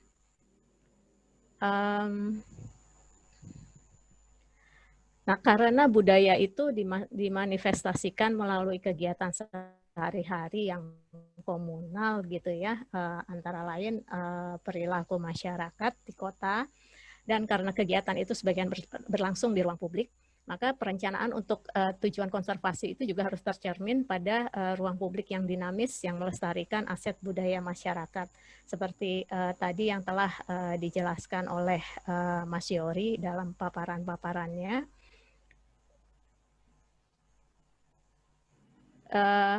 Kalau menurut Dr. B. Sumardianto dari Universitas Atmat Jaya Yogyakarta dalam artikelnya yang berjudul Membangun Kota Berbasis Sejarah, jadi langkah-langkah pembangunan kota yang berwawasan sejarah ini dilakukan dengan proses perencanaan yang menempatkan warisan budaya sebagai sumber daya. Yang pertama tentunya adalah bagaimana kita memetakan warisan-warisan budaya tersebut, kemudian melakukan penilaian terhadap kerentanannya, kemudian proses perencanaan yang partisipatif untuk merumuskan profil warisan budaya dan rencana pelestariannya, termasuk juga mengintegrasikan rencana pelestarian dan rencana pembangunan, dan yang terakhir adalah proses pembangunan dilaksanakan dalam kerangka kemitraan public-private partnership. Kemudian ada satu hal lagi yang menurut saya cukup penting juga, yaitu adalah mengenai pendekatan heritage urban landscape atau lanskap kota bersejarah. Karena pendekatan whole ini atau lanskap kota bersejarah itu adalah melihat sebuah kota dari lapisan-lapisan sejarahnya yang berupa nilai, atribut, dan budaya. Jadi pendekatan pelestarian dalam whole ini tidak hanya mencakup pelestarian yang fisik saja, melainkan juga kualitas lingkungan hidup manusia, baik tangible maupun intangible. Begitu juga tadi seperti yang telah disampaikan oleh Mas Chung ya. Jadi bagaimana makna dari sebuah public space itu yang selalu berubah itu, nah bagaimana kita bisa melestarikan makna-makna itu, walaupun maknanya berubah, tetapi pergeseran makna dari yang sejak awal hingga sekarang itu bagaimana kita melestarikannya dan dalam bentuk apa sebuah public space itu dilestarikan. 30 detik lagi, Bu. Selain juga Oke, baik. Jadi selain heritage urban landscape untuk yang diterapkan dalam pendekatan perencanaan, ada juga yang namanya heritage impact assessment yang kalau kita kenal dalam program Kota Pusaka di Indonesia itu sebagai analisis dampak pusaka. Ini adalah untuk bagaimana kita menjaga cagar budaya tadi atau urban heritage tadi terhadap dampak-dampak negatif yang akan terjadi terkait dengan pembangunan kota itu tadi, terkait dengan perubahan-perubahan kota itu tadi. Jadi mungkin itu dulu dari saya, Bu Hasti. Terima kasih. Ya, terima kasih Ibu Nadia. Saya mengundang pembicara komentator berikutnya untuk share analisisnya, yaitu Pak Punto Wijayanto dari Universitas Trisakti Jakarta. Pak Punto mau share ya? Silakan. Ya, halo ya, suara saya bisa didengar? Bisa jelas ya. Ya, terima kasih Bu Hasti. Selamat siang untuk Bu Hasti dan teman-teman yang ada di Eropa mungkin ya, dan selamat malam untuk teman-teman yang ada di Indonesia. Terima kasih untuk panitia yang sudah menyelenggarakan webinar malam ini, yaitu Indonesian Diaspora Network Capable Cities, Kemenparekraf, dan Propan. Senang bisa bertemu dengan teman-teman di berbagai belahan dunia. Saya bersama Ibu Nadia ini mendapat mandat untuk memberi refleksi terhadap topik yang kita diskusikan malam ini, termasuk pemaparan yang sudah disampaikan oleh dengan sangat jelas sekali ketiga pembicara ya, mulai dari Mas Syori Antar, Mas Tiadi Sopandi, dan Pak Yuwono Imanto. Dan pertanyaannya sebetulnya sudah banyak sekali, jadi saya apalagi yang harus kita coba pertajam di sini. Tapi coba ya saya sampaikan apa yang menjadi refleksi saya terhadap apa yang sudah kita diskusikan sampai saat ini. Jadi topik kita malam ini adalah mengenai public space dan cultural heritage. Kemudian pertanyaan kuncinya tentu saja bagaimana dan sejauh apa ya sumber daya historis dan warisan budaya atau pusaka itu dapat berkontribusi terhadap pembangunan perkotaan. Dan setelah mendengar presentasi dari barusan, hal penting yang perlu kita renungkan pertama sebetulnya apakah memang warisan budaya itu berkaitan dengan pembangunan perkotaan. Mari kita pikir sejenak bagaimana pelestarian warisan budaya sesungguhnya itu merupakan suatu konsep operasional yang dinamis ya. Jadi konsepnya itu tidak apa yang kita pahami atau tahu mengenai pelestarian di masa lalu dan yang di sekarang itu sebetulnya ada perbedaan-perbedaan. Gitu. Kita lihat perkembangannya dari masa ke masa. Jadi setelah merdeka, undang-undang terkait pelestarian itu Undang-Undang Nomor 5 Tahun 92 tentang Benda Cagar Budaya atau BCB. Tujuannya itu adalah kesadaran jati diri bangsa dan kepentingan nasional. Jadi pelestarian dan pemanfaatan itu untuk memajukan kebudayaan nasional Indonesia. Dan kebetulan sekali ya, undang-undang ini tuh dikritik karena menempatkan heritage itu hanya sebagai objek ya. Terutama itu heritage-nya yang menjadi tujuan. Dan tidak hanya sebagai objektif, tapi juga kadang-kadang sifatnya direktif, artinya top down gitu.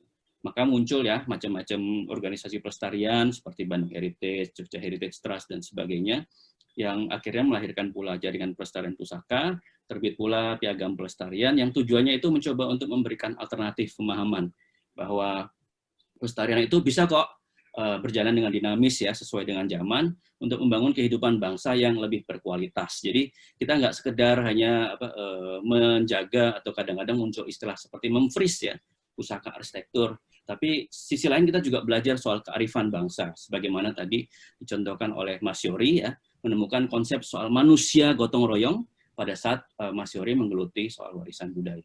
Kemudian Undang-Undang 11 2010 tentang cagar budaya, tujuan pelestarian ditambahkan lagi ya menjadi aspek kesejahteraan rakyat. Pariwisata itu dianggap sebagai salah satu tapi bukan satu-satunya untuk mencapai kesejahteraan tersebut. Jadi Donald van Ripkema, ahli ekonomi dari Amerika Serikat yang sering main ke Indonesia itu pernah bilang, ayo kita berpikir soal pelestarian yang beyond tourism ya dalam mengembangkan pusaka ini. Jadi selain pariwisata berkelanjutan itu adalah kampanye, kita juga bisa melihat pada presentasi Mas Syori maupun Pak Yuwono bahwa pelestarian itu juga bisa dikaitkan dengan soal ekonomi kreatif maupun industri kreatif. Selama kita mengelola dengan baik gitu ya. Jadi ada yang bilang bahwa pariwisata itu bonus dari pelestarian. Tapi kalau pengelolaannya tidak direncanakan dengan baik, tentu saja kita tidak mendapat manfaat yang optimal dari pariwisata maupun dari pelestarian. Dan menariknya, semakin ke sini itu urusan cagar budaya tidak hanya dipikirkan dari sisi kebudayaannya saja. Jadi contoh saja pada tahun 2012 itu muncul program P3KP, Penataan dan Pelestarian Kota Pusaka yang diinisiasi oleh Direktorat Jenderal Penataan Ruang Kementerian PUPR. Tujuannya selain untuk memperkaya soal tata ruang di daerah, juga menempatkan pelestarian dalam kerangka yang lebih besar, yaitu pengelolaan perkotaan. Jadi tidak hanya mengajak kota-kota untuk mendata pusakanya saja, tetapi untuk memikirkan bagaimana sih memanfaatkannya, termasuk untuk kesejahteraan tadi, untuk ekonomi kota. Dan pada saat bersamaan, terbit pula rekomendasi Historic Urban Landscape yang sudah disampaikan oleh Ibu Nadia barusan pada tahun 2011. Jadi kurang lebih waktunya bersamaan ya. Kita punya kesadaran baru mengenai pelestarian, muncul pula rekomendasi mengenai Historic Urban Landscape. Menurut Ron van Urs, pelestarian hendaknya terintegrasi dengan konteks pembangunan kota. Dan seperti kita sama-sama tahu ya, semakin ke sini itu juga ada yang namanya Sustainable Development Goals, terbit tahun 2015 yang semakin membuka pintu bagi integrasi antara pelestarian dan pembangunan. Ya, tidak hanya terkait dengan tujuan ke-11 ya, urban goal yang menyebut soal pelestarian warisan alam dan budaya dalam konteks perkotaan, tapi warisan budaya juga disebut-sebut dapat berkontribusi terhadap tujuan-tujuan yang lainnya. Tadi saya juga melihat bahwa Bu Hasti itu ikut webinar yang diselenggarakan oleh ICOMOS Belanda tentang water dan heritage. Jadi heritage itu ternyata juga bisa berkontribusi terhadap isu yang lain seperti perubahan iklim. Jadi dengan begitu, kalau kita lihat evolusinya, kontribusi apa sih yang bisa diberikan heritage terhadap kota? Jadi tidak hanya soal budaya, tapi juga terkait dengan identitas ya, juga soal sosial, ekonomi, lingkungan, dan itu terakumulasi dalam kehidupan kita hari ini. Ya, jadi saya terima kasih Pak Punto, waktunya habis. Ada yang mau ditutup cepat? Ya, atau banyak sudah cukup? Sedikit saja, banyak contoh yang kita bisa lihat hari ini dalam berbagai skala, mulai dari Kota Lama Semarang, Jakarta juga ada M-Block Space, dan yang tidak kalah penting sebetulnya pelestarian itu berjalan baik, tidak hanya kita bisa melindungi fisikalnya saja, tapi juga bisa memberikan satu narasi mengenai kehidupan perkotaannya. Gitu Bu Hasti. Ya, terima kasih Pak Punto. Sekarang kita akan memasuki diskusi yang sangat menarik sekali. Jadi semua peserta akan otomatis dibagi ke dalam 4 kelompok. Seperti teman-teman semua bisa dilihat di sini. Breakout session selama 10 menit dan dipimpin oleh 4 co-moderator, yaitu Ibu Wiwi Ciok, Pringka Anandawardani, Dini Hardila, dan Reza Arlianda. Silahkan panitia. Topik dari diskusi di setiap kelompok adalah bagaimana kita menjadikan sumber daya historis dan warisan budaya untuk mengembangkan sebuah kota dan juga terutama memberi perhatian banyak kepada ruang publik yang terbuka. So we are going to have a group discussion now for 10 minutes, and for the English it will be led by Wiwi Ciok. And the topic is how and to what extent historical resources and cultural heritage can contribute to increase the development potential of the city and its public spaces. I think the organizations now can split the participant into 4 groups. Silahkan panitia jika akan dibagi. Kemudian hasil diskusi disampaikan dalam sesi berikutnya. Terima kasih. Terima kasih Bu Hasti. Sekarang saya akan masukkan ke breakout session ya. Jadi mungkin aku taruh aja di pertanyaan ya. Iya. Bapak Ibu sekalian, sekarang adalah acara refleksi dan diskusi, pertanyaan dan jawaban. Mungkin karena sebagian besar kelompok belum banyak berdiskusi, mungkin moderator juga mempunyai kesulitan untuk memberikan presentasi. Jadi saya usul adalah presentasi refleksi ini kita gunakan untuk diskusi tanya jawab saja dengan para pembicara. Apakah diizinkan Ibu Yulia? Oke, silakan. Ya, silakan. Ya. Tadi, saya ingin, ya Pak. Tadi ada yang bertanya, belum saya jawab, udah pindah ruangan. Nah itu makanya sekarang kita mempunyai waktu sekitar 15 menit untuk Q&A sesi. Silahkan Bapak Ibu sekalian. Jadi pertanyaan yang sudah masuk ke dalam ruang chat sudah dibaca oleh para pembicara, mungkin bisa dijawab langsung. Dan jika waktunya nanti tidak mencukupi dalam 15 menit, akan dijawab melalui email. Jadi semua pertanyaan yang masuk akan ditanggapi oleh para pembicara melalui email jika waktunya tidak cukup saat diskusi sekarang. Silakan mungkin kita bisa mulai dengan Pak Yoy, Pak, untuk menjawab pertanyaan-pertanyaan yang masuk lewat chat, ya. Pak. Tadi ada beberapa pertanyaan yang agak-agak mirip. Bagaimana sih kerjasama dengan pemerintah yang menangani proyek-proyek skala besar ya. Jadi sebetulnya begini, kerjasama dengan pemerintah tuh ada macam-macam ya.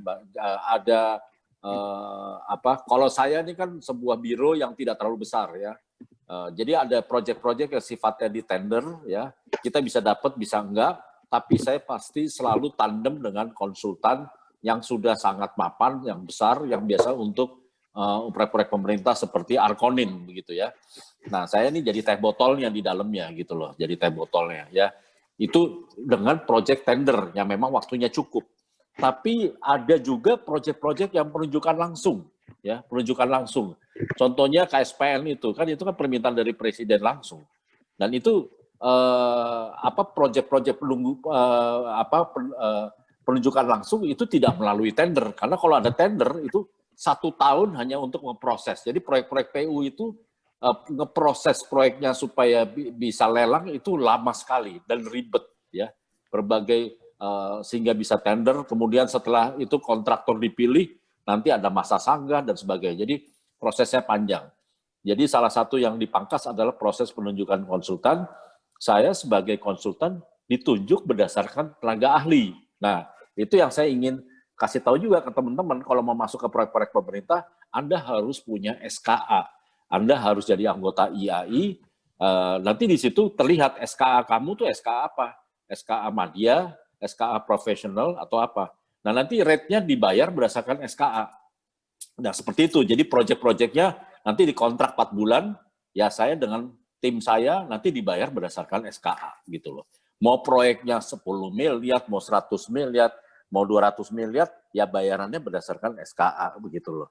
Jadi kami senang sekali karena tentunya kami kan sebagai arsitek banyak mengerjakan proyek-proyek swasta ya, dan proyek-proyek pemerintah ini kan sebenarnya bagaimana kita dedikasikan untuk membangun negeri juga, kesempatan membangun negeri. Jadi ya kita dibayar sebagai tenaga ahli, dan bagi arsitek itu akan lebih capek, lebih melelahkan, udah ngedesain bangunannya nggak dibangun lagi gitu kan.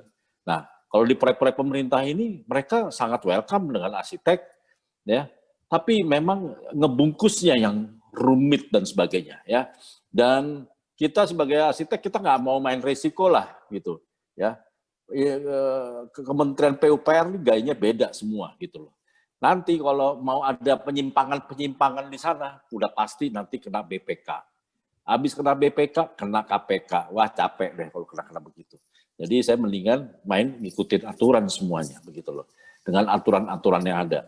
Dan proyek PU sendiri itu juga ternyata punya banyak aturan-aturan sehingga nggak kaku. Oh, dengan metode begini kita bisa masuk ke masyarakat. Salah satunya, contohnya di proyek kawasan 1000 rumah gadang yang Peringka ikut terlibat ya, itu setengah mati waktu proyek itu masih menggunakan anggaran belanja modal ya. Belanja modal itu artinya rumah-rumah gadang yang diperbaiki setelah jadi itu menjadi milik pemerintah. Nah, pemilik rumah gadang awalnya tadinya mau suruh tanda tangan, tapi harus juga tanda tangan di notaris bahwa dia menyerahkan hak rumah gadangnya. Nah, mereka mulai protes. Rumah gadang adalah pusako tinggi, tidak bisa diperjualbelikan. Yang bisa adalah digadaikan. Dan ini sebuah formula baru. Saya rasa semua rumah adat pasti tidak bisa diperjualbelikan. Tidak bisa dioper ke pemerintah, walaupun barangnya tetap ada di sana. Jadi program itu pun trial and error. Dan saya sampaikan kepada Pak Menteri, program nyaris gagal, kita harus robah. Dan akhirnya ada sistem baru. Tidak lagi belanja modal, tapi belanja barang. Belanja barang itu beli putus. Mendadak semua orang langsung mau rumah gadangnya dibangun kembali, begitu. Ya, jadi itu banyak, intinya dengan hadirnya arsitek, kita juga harus berani berselancar di antara rimba peraturan-peraturan, dan disitulah kita akan menemukan formula baru. Dan setelah proyek itu berjalan, apakah bisa berjalan lancar? Belum tentu juga. Karena proyeknya terlalu sophisticated, banyak masyarakat yang menanggapi dengan negatif, belum nanti politikus masuk, ngomongan itu jadi belok kemana-mana, dan akhirnya menjadi menjadi hal-hal yang sangat negatif. Ya. Iya. Dan di situ harus kita hadapi. Pak Yohi, ada pertanyaan yang bagus sekali tentang gentrifikasi, Pak. Jadi bagaimana mencegah gentrifikasi itu terjadi di proyek-proyek revitalisasi yang Bapak lakukan? Sehingga revitalisasi itu menguntungkan semua masyarakat, terutama pihak lokal ya Pak ya, tidak hanya menguntungkan investor. Ya. Ya, jadi tentunya di proyek-proyek saya yang ada di Labuan Bajo dan di Toba itu semua beda kasusnya, beda permasalahannya. Tapi saya selalu mengambil tentunya proyek-proyek infrastruktur di dalam KSPN itu adalah proyek-proyek infrastruktur berbasis sosial dan berbasis budaya. Artinya kelokalan itu yang diangkat dan yang dimenangkan ini program-program ini berbasis sosial, artinya publik gitu loh. Jadi publik yang harus dimenangkan bahwa nanti ada datangnya investor itu dengan sendirinya gitu ya. Jadi program-program ini semua program-program yang bisa menggerakkan ekonomi begitu. Tapi bisa jadi. Terima kasih Pak Yoy. Gitu. Kita bagi-bagi waktunya dengan pembicara lainnya Pak ya. Silakan Pak Setiadi Sopandi, jika Anda mau menjawab pertanyaan, ada beberapa pertanyaan yang masuk, mungkin Anda sudah membaca dan bisa memberikan tanggapan. Iya. Ya. Terima kasih. Ada beberapa yang memang sudah terjawab. Ya, sudah terjawab di grup tadi. Saya ingin menjawab yang mengenai ini dari Jenny. Saya tertarik tentang contoh kasus Highline. Where did it go wrong gitu. Itu ternyata memang ya itu yang nyambung soal mengenai gentrifikasi sih. Karena mungkin nggak si Robert Hammond-nya itu tidak menduga bahwa proyeknya bisa sesukses itu gitu. Sebuah tempat atau sebuah fasilitas yang memang secara kultural sukses itu biasanya diendus oleh dengan hidung tajamnya pengusaha gitu, investor di situ. Jadi memang artikel yang saya baca itu memang dari tahun 2017 kebetulan di awal tahun itu saya juga memang perjumi itu. Pada waktu itu memang saya melihat bahwa kok proyek di Highline itu kok di beberapa tempat itu kok bermunculan proyek-proyek yang sangat mewah gitu ya. Padahal memang kawasan-kawasan itu adalah kawasan downtown yang memang isinya adalah orang-orang yang beragam gitu. Jadi ada orang kaya, ada orang yang miskin, ada orang yang menengah di situ, campur baur lah gitu. Vibrant community-nya dan beberapa tempat memang agak mati gitu. Tapi memang ya kawasan-kawasan mati itu adalah salah satu kawasan yang memang diarah oleh investor untuk dikembangkan gitu. Iya. Ini mungkin pertanyaan menarik untuk semua pembicara. Saya sih, maaf Pak Setiadi. Sekarang belum ada rumus sukses untuk bagaimana mengatasi Ya, ini mungkin pertanyaan menarik untuk semua pembicara. Bagaimana pendapat Anda? Mal ya peka lah. Ya, Pak Setiadi, mohon maaf saya cut karena ada pertanyaan menarik. Bagaimana ini untuk Pak Yoy, Pak Yuwono dan juga Pak Setiadi tentang pariwisata. Karena pariwisata itu mempunyai dua sisi, negatif dan positif ya Pak ya. Gitu. Jadi jangan sampai tujuan pariwisata itu misalnya merusak dari nilai-nilai sejarah lokal. Mungkin bisa menyampaikan secara singkat pendapatnya Pak, 1 menit. Ya, ini contohnya di Wairebo ya. Contohnya di Wairebo itu kan tadinya tuh desa itu tertutup, bahkan nggak banyak orang tahu. Tapi sekarang kunjungan turis itu lebih dari 10.000 per tahun dan Wairebo viral di mana-mana. Tentunya ada plus minus dan beruntung sekali saya didampingi dengan yayasan LSM yaitu Indekon ya Pak Ari Suwandi ya untuk mendampingi masyarakat dan untuk masuk ke Wairebo tentunya kita harus bisa membuat aturan do and don'ts-nya gitu loh. Apa yang boleh dan apa yang tidak ya sudah dibikin. Dan kita juga berharap, ya walaupun tentunya masyarakat juga punya hak, Wairebo itu tidak diaspal. Dulu tuh para bupati malah mikir, wah mendapat penghargaan UNESCO, kita aspalin Wairebo. Nah itu akan malah mempercepat kepunahan. Tapi bahwa pariwisata membawa ekonomi itu jelas ya, karena mulai dari porter, penunjuk jalan, terus kemudian homestay, kuliner, souvenir, oleh-oleh, bahkan sekarang ada kopi yang diekspor ke Bandung sebesar 70 ton per tahun, itu membuat orang Wairebo sekarang hidup berkecukupan, begitu loh. Terima kasih. Jadi tinggal Pak kita Yoy. jaga.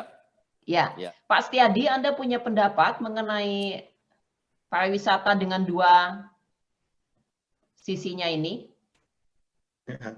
Sebenarnya secara teori, secara praktek umum sudah dijelaskan dengan sangat baik oleh Mas Punto tadi.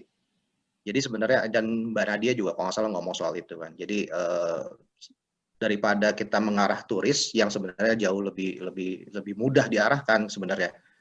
Kalau kita berpikir dari sisi kultural, jadi kalau kita membenahi kota atau fasilitas untuk masyarakat lokalnya, turis itu juga jadi tontonan turis, bahwa yang namanya kopi tiam lokal itu tidak tergusur oleh Starbucks modern gitu kan. Bahkan akhirnya Starbucks juga menyesuaikan diri untuk menjadi kopi tiam tradisional, meskipun yang didagangkan adalah sesuatu yang sifatnya korporat gitu ya. Itu merupakan salah satu daya tarik turis gitu. Jadi tantangannya adalah sudah bahwa ya Pak Setiadi, dan juga untuk para komentator, tantangannya adalah biasanya kemudian jadi pariwisatanya yang menjadi tujuan utama, bukan revitalisasinya, gitu. Jadi betul. Ya, jadi mungkin Ibu Nadia atau Pak Punto juga mau memberi tanggapan mengenai hal ini, karena contohnya adalah pengembangan pariwisata. Mungkin kita kembalikan kepada topik hari ini mengenai ruang terbuka. Ruang terbuka untuk publik yang sangat penting, dan itu terutama di kota-kota besar semakin menghilang gitu ya. Nah, itu bagaimana gitu. Kalau tujuannya untuk pariwisata ini jadi akhirnya lupa kepada tujuan yang utamanya gitu. Mungkin bisa 1 menit memberikan pendapat. Ibu Nadia, Pak Punto atau Pak Iwono boleh. Oke, silakan. Saya mencoba berpendapat bahwa pariwisata itu, kalau saya waktu kecil, itu pariwisata itu pariwisata alam. Karena Indonesia alamnya sangat kaya gitu. Tapi sekarang kalau alam itu kan given ya. Jadi pariwisata sekarang ini yang setahu saya kan tadi juga kita sebut-sebut, Pak Yori, arsitekturnya mengangkat budaya lokal. Jadi sekarang ini memang sebetulnya sebelum pandemi ini sudah digerakkan pariwisata itu adalah berbasis budaya, kemudian kreatif tourism. Nah, jadi sebenarnya sekarang ini Indonesia paling kaya kalau dari sisi budaya dan kreatif tourism.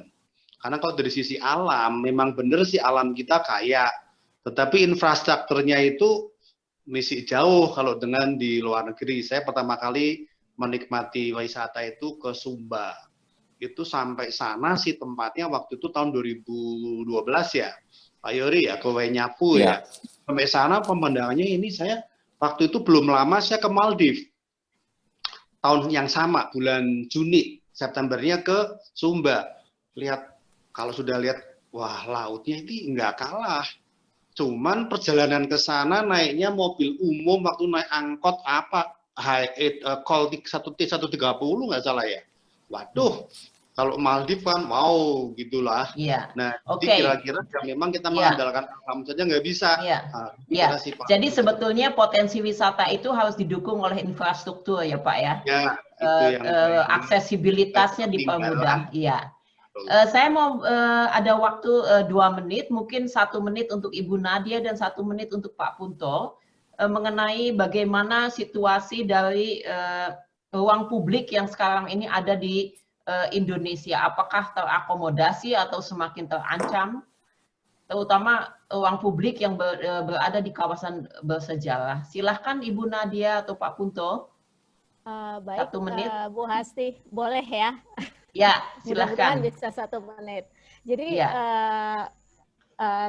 ini saya mau mengkaitkan dengan tourism juga ya, Bu Hasti. Jadi ada 2 ruang publik yang mau saya angkat. Yang pertama adalah ruang publik di Plaza Fathahillah di depan Museum Sejarah Jakarta di kawasan Kota Tua Jakarta. Nah itu sebelum kawasan itu direvitalisasi atau diperbaiki, itu dulu itu mungkin awal-awal tahun 90-an gitu ya, orang males ke situ. Jadi bukan tempat yang favorit lah, tapi setelah ada program revitalisasi, terus jalannya diperbaiki dan lain-lain, itu saat ini kalau kita lihat sebelum masa pandemi ini, apalagi kalau weekend itu di daerah situ tuh penuh gitu. Jadi memang saya setuju tadi bahwa untuk pariwisata tentunya harus ditunjang dengan infrastrukturnya. Tapi juga bahwa program revitalisasi atau pelestarian sebuah kawasan itu nantinya akan dapat bonus pariwisata. Iya, Terus, terima kasih Ibu Nadia. Oh, satu lagi. Satu kalimat boleh. Jadi satu kalimat. Jadi tapi hal yang kebalikan itu terjadi di Medan, di kawasan Lapangan Merdeka. Karena beberapa mungkin dua atau 3 minggu yang lalu tuh ada berita bahwa masyarakat di Medan itu menggugat wali kotanya untuk mengembalikan Lapangan Merdeka menjadi lapangan terbuka, karena sekarang itu sudah dimanfaatkan untuk fungsi-fungsi lain yang juga antara lain untuk pariwisata itu. Ya, terima kasih Bu Nadia pendapatnya. Pak Punto silahkan. Sebetulnya seorang publik sudah dijelaskan dengan baik oleh Mas Setiadi Sopandi.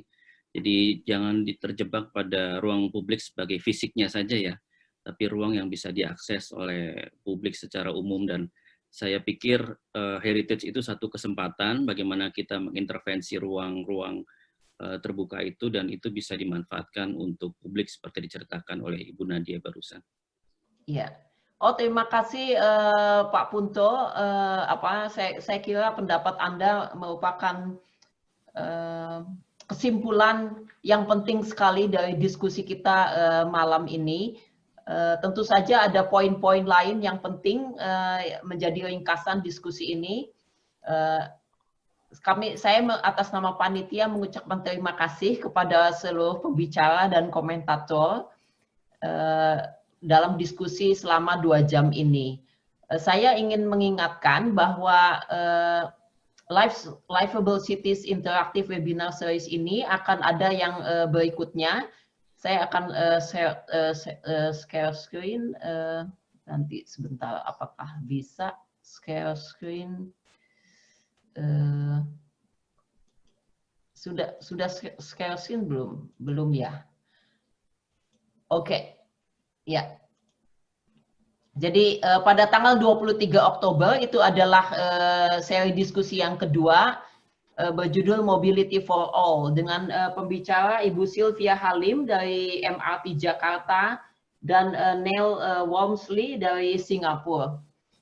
Dengan komentator Pak Tiox Prasetyo Hadi dan Pak Widoyoko.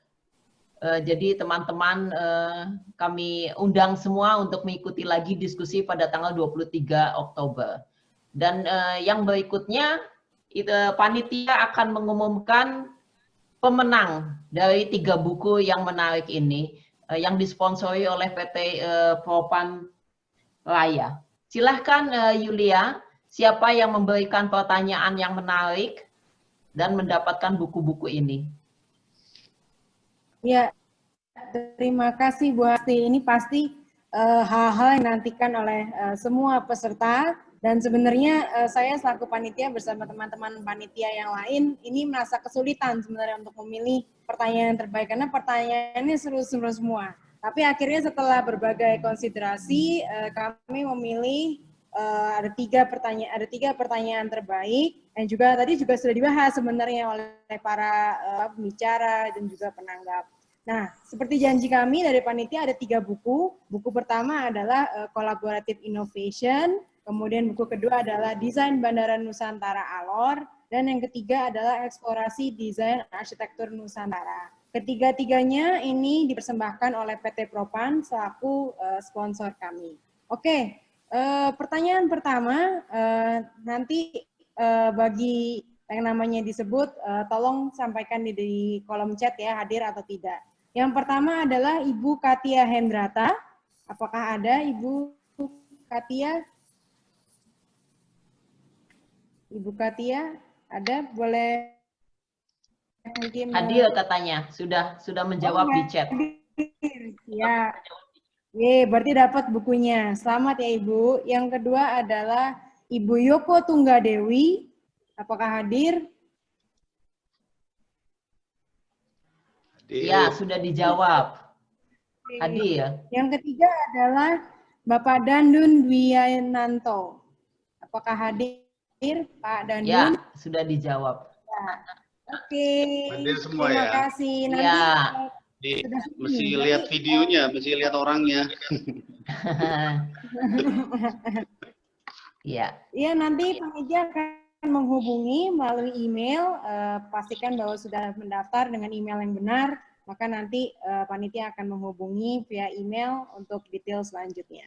Terakhir, sebagai penutup, kami mengucapkan terima kasih sekali lagi kepada seluruh sponsor kami dan juga pendukung dari acara ini. Yang pertama adalah kepada Kementerian Pariwisata dan Ekonomi Kreatif, yang kedua adalah PT Propanraya ICC, dan ketiga adalah Indonesian Diaspora Networks in the Netherlands atau ADNNL.